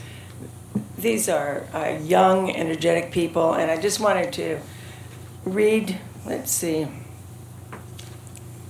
So this is part of their program. It says, we are a collective impact initiative partnering with local institutions, government, and grassroots organizations, and we leverage this strategic position to align activities to achieve scalable results that advance our vision. This is their vision. All Coachella Valley families are healthy, stable, and thriving. They call this their North Star. They've already done work with with communities all over the Coachella Valley. They've already had successes, and they just have so much energy. It was really brilliant to watch their presentation and to realize that we have people like this in the Coachella Valley that will work with us in so many ways. I mean, this is just really one. So the two programs, just briefly, the first program, the California Alternate Rates for Energy Care, would give a 30% reduction in the charge for electricity for that low-income situation. The other one, FARA, is Family Electric Rate Assistance. The discount there would be 18%. So they're really significant discounts. And their desire is to get, was it, David, was it the majority, or was it like 1,700 people in the second year? Roughly, the estimate is there are roughly 6,000 people in the three cities that are eligible, and Lift to Rise set an objective of getting half of those enrolled in the 2 years in the contract. So roughly 3,000 more people, or 50% of the eligibility. So the DCE board was looking for 25%, and Lift to Rise says, no, we want to come up with 50%. So they'll be held to the fire. I assume that's going to be in their contract. But that's their objective. Great. Well put. Thank you very much. Thank you, Commissioner Miller, and thank you, Noel, for coming. Thank you. Okay. We'll move now to Subcommittee on Bicycle Routes and Cycling. Commissioner Flanagan. We haven't had any meetings. One thing that did come up was Vic Yapello pointed out that the next deadline for application for bicycle-friendly community designation is February 4th, and Daniel and I talked a little bit about getting it started, and Vic said he would help us out. It's fairly technical. So that's on our to-do list. And I had been working in the past to get some bicycle racks in, and at Talkeet's Plaza by Starbucks, and I guess that's now been taken up by Grit, which is maybe it's a mitigation measure, and they're going to be putting those bike racks in for us. So I did talk to Heather about that, and she's going to set up an appointment with us to just talk with him about that and some other stuff that they're doing. So Okay, yeah. Yeah, so we'll get some more info. Yeah, if there's anything I can do to help. Okay. And that's it for bicycling. Thank you. Any questions or comments? Okay. Ad hoc Subcommittee on Night Sky. We don't have anything new for this meeting, thanks. Okay, thanks. We'll talk about it next time. Bighorn sheep habitat protection. Signs were up, one's down, called maintenance, but the ordinance goes through tomorrow, so we'll see how that goes. So there's been some confrontation about this at the Really? trailheads. And so I think we scheduled a meeting for a week from Friday with David Cohan, who's on the Parks and Rec Department, and he leads the hiking club, and we're going to do some education and awareness at the trailheads coming up in the future. And I think it's great to get Parks and Rec involved, and we're also getting Jane Garrison and some of the other folks at CVAG are going to be involved in that. So if anybody is interested in showing up at some trailheads and talking to people about dogs and sheep, let me know and we can get you started in the ranger program. If we I would probably highly recommend that we give you guys some sort of outfit to wear, like just we're a looking vest into or the ranger something. outfits, we need some budget for that. We'll talk about that soon. Yeah. Flak jackets, but so I think I see a lot of people are coming for the first time and seeing these signs with their dog, and hopefully they'll leave their or take their dogs on different trails in the future. So hopefully that's the case, and that's all I have to report for that one. Unless there's questions. I had one comment. It might be helpful to have a flyer for the people with dogs that give a list of trails where they can take their dogs. Because if you've been coming to that trail for 20 years with your dogs and suddenly there's a sign saying don't come here, you're going to be upset. But if they know that they can go to Whitewater or one of the other trails and have a great time with their dog. So we're also trying to update the website with that information too, and CVAG is supposed to get back to us on that, I think. And that's in the staff report for tomorrow about alternative places to go. Yep. Actually, that didn't come up too long ago, but I think a lot of progress has been made on that issue. It's really impressive, very significant. Wellness, Commissioner Baker had to leave. Water. Okay, a couple of things here. First, as I mentioned back in July, DWA has a very extensive rebate program for conservation that went into effect on September 4th, so applications already being submitted. There's a turf removal rebate of $2 per square foot for residences, HOAs, and commercial properties, and residential and commercial rebates are available for smart controllers and irrigation nozzles. There's also a residential $500 professional design rebate, a $250 rebate for high-efficiency washing machines, and a business toilet rebate of up to $100 per high-efficiency toilet with a 10-toilet minimum. And Patrick will add a link to the DWA rebate program on our Office of Sustainability web landing page. Following up on that, Patrick and I met last Monday with Ashley Metzger of DWA to discuss the city's turf removal projects, and Patrick has budgeted $150,000 for city turf removal and is working with the airports, park and rec, and maintenance staff to identify suitable locations. These projects would be eligible for a $3 per square foot government rebate from DWA up to $100,000, so that would give us up to a $250 terminal, the Sonny Bono concourse. I don't know if it's in the regional jet one, but I know there is one. Yeah, there is one in that. Yeah. Okay, fine. That area. So that's great. So at least there's on both sort of concourses then. Yeah. TWA and its customers achieved a 21% reduction in portable water production during July and 18% in August compared with the same months in 2013, which shows very good conservation during a hot summer. Cumulative savings over the last 12-month period is 18.8% compared with the 2013 benchmark. The reduction since June 2016, when DWA put its 10 to 13% target in place, is 17.8%. Nevertheless, there are some folks who didn't get the memo.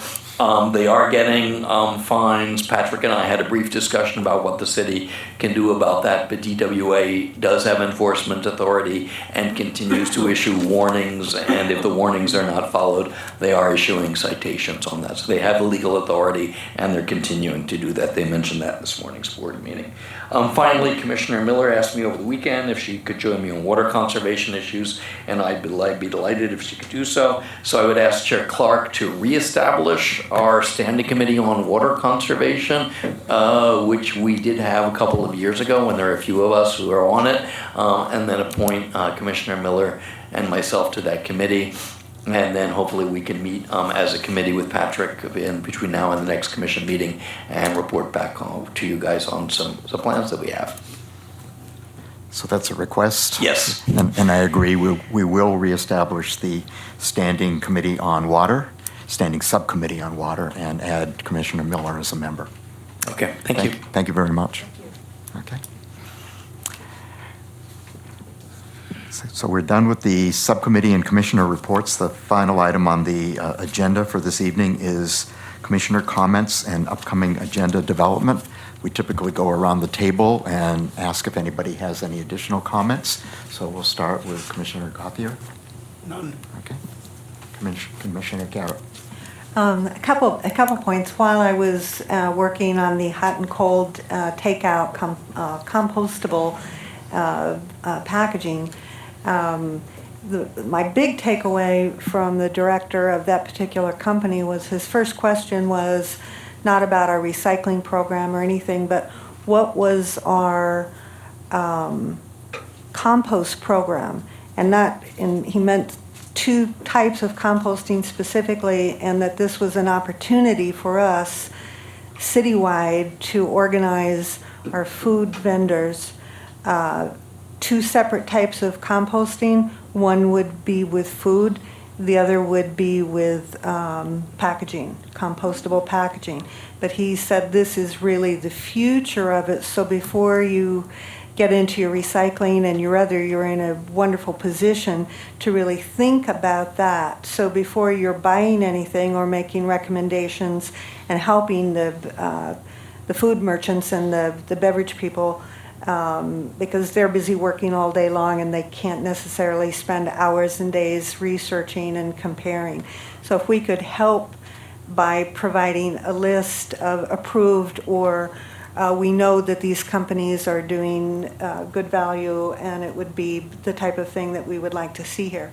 Something like that, but he said really think very carefully about establishing those two types of composting and creating that infrastructure with the city for the small businesses as well as the large food purveyors as well. Second thing, I'm also on the Pride Planning Committee.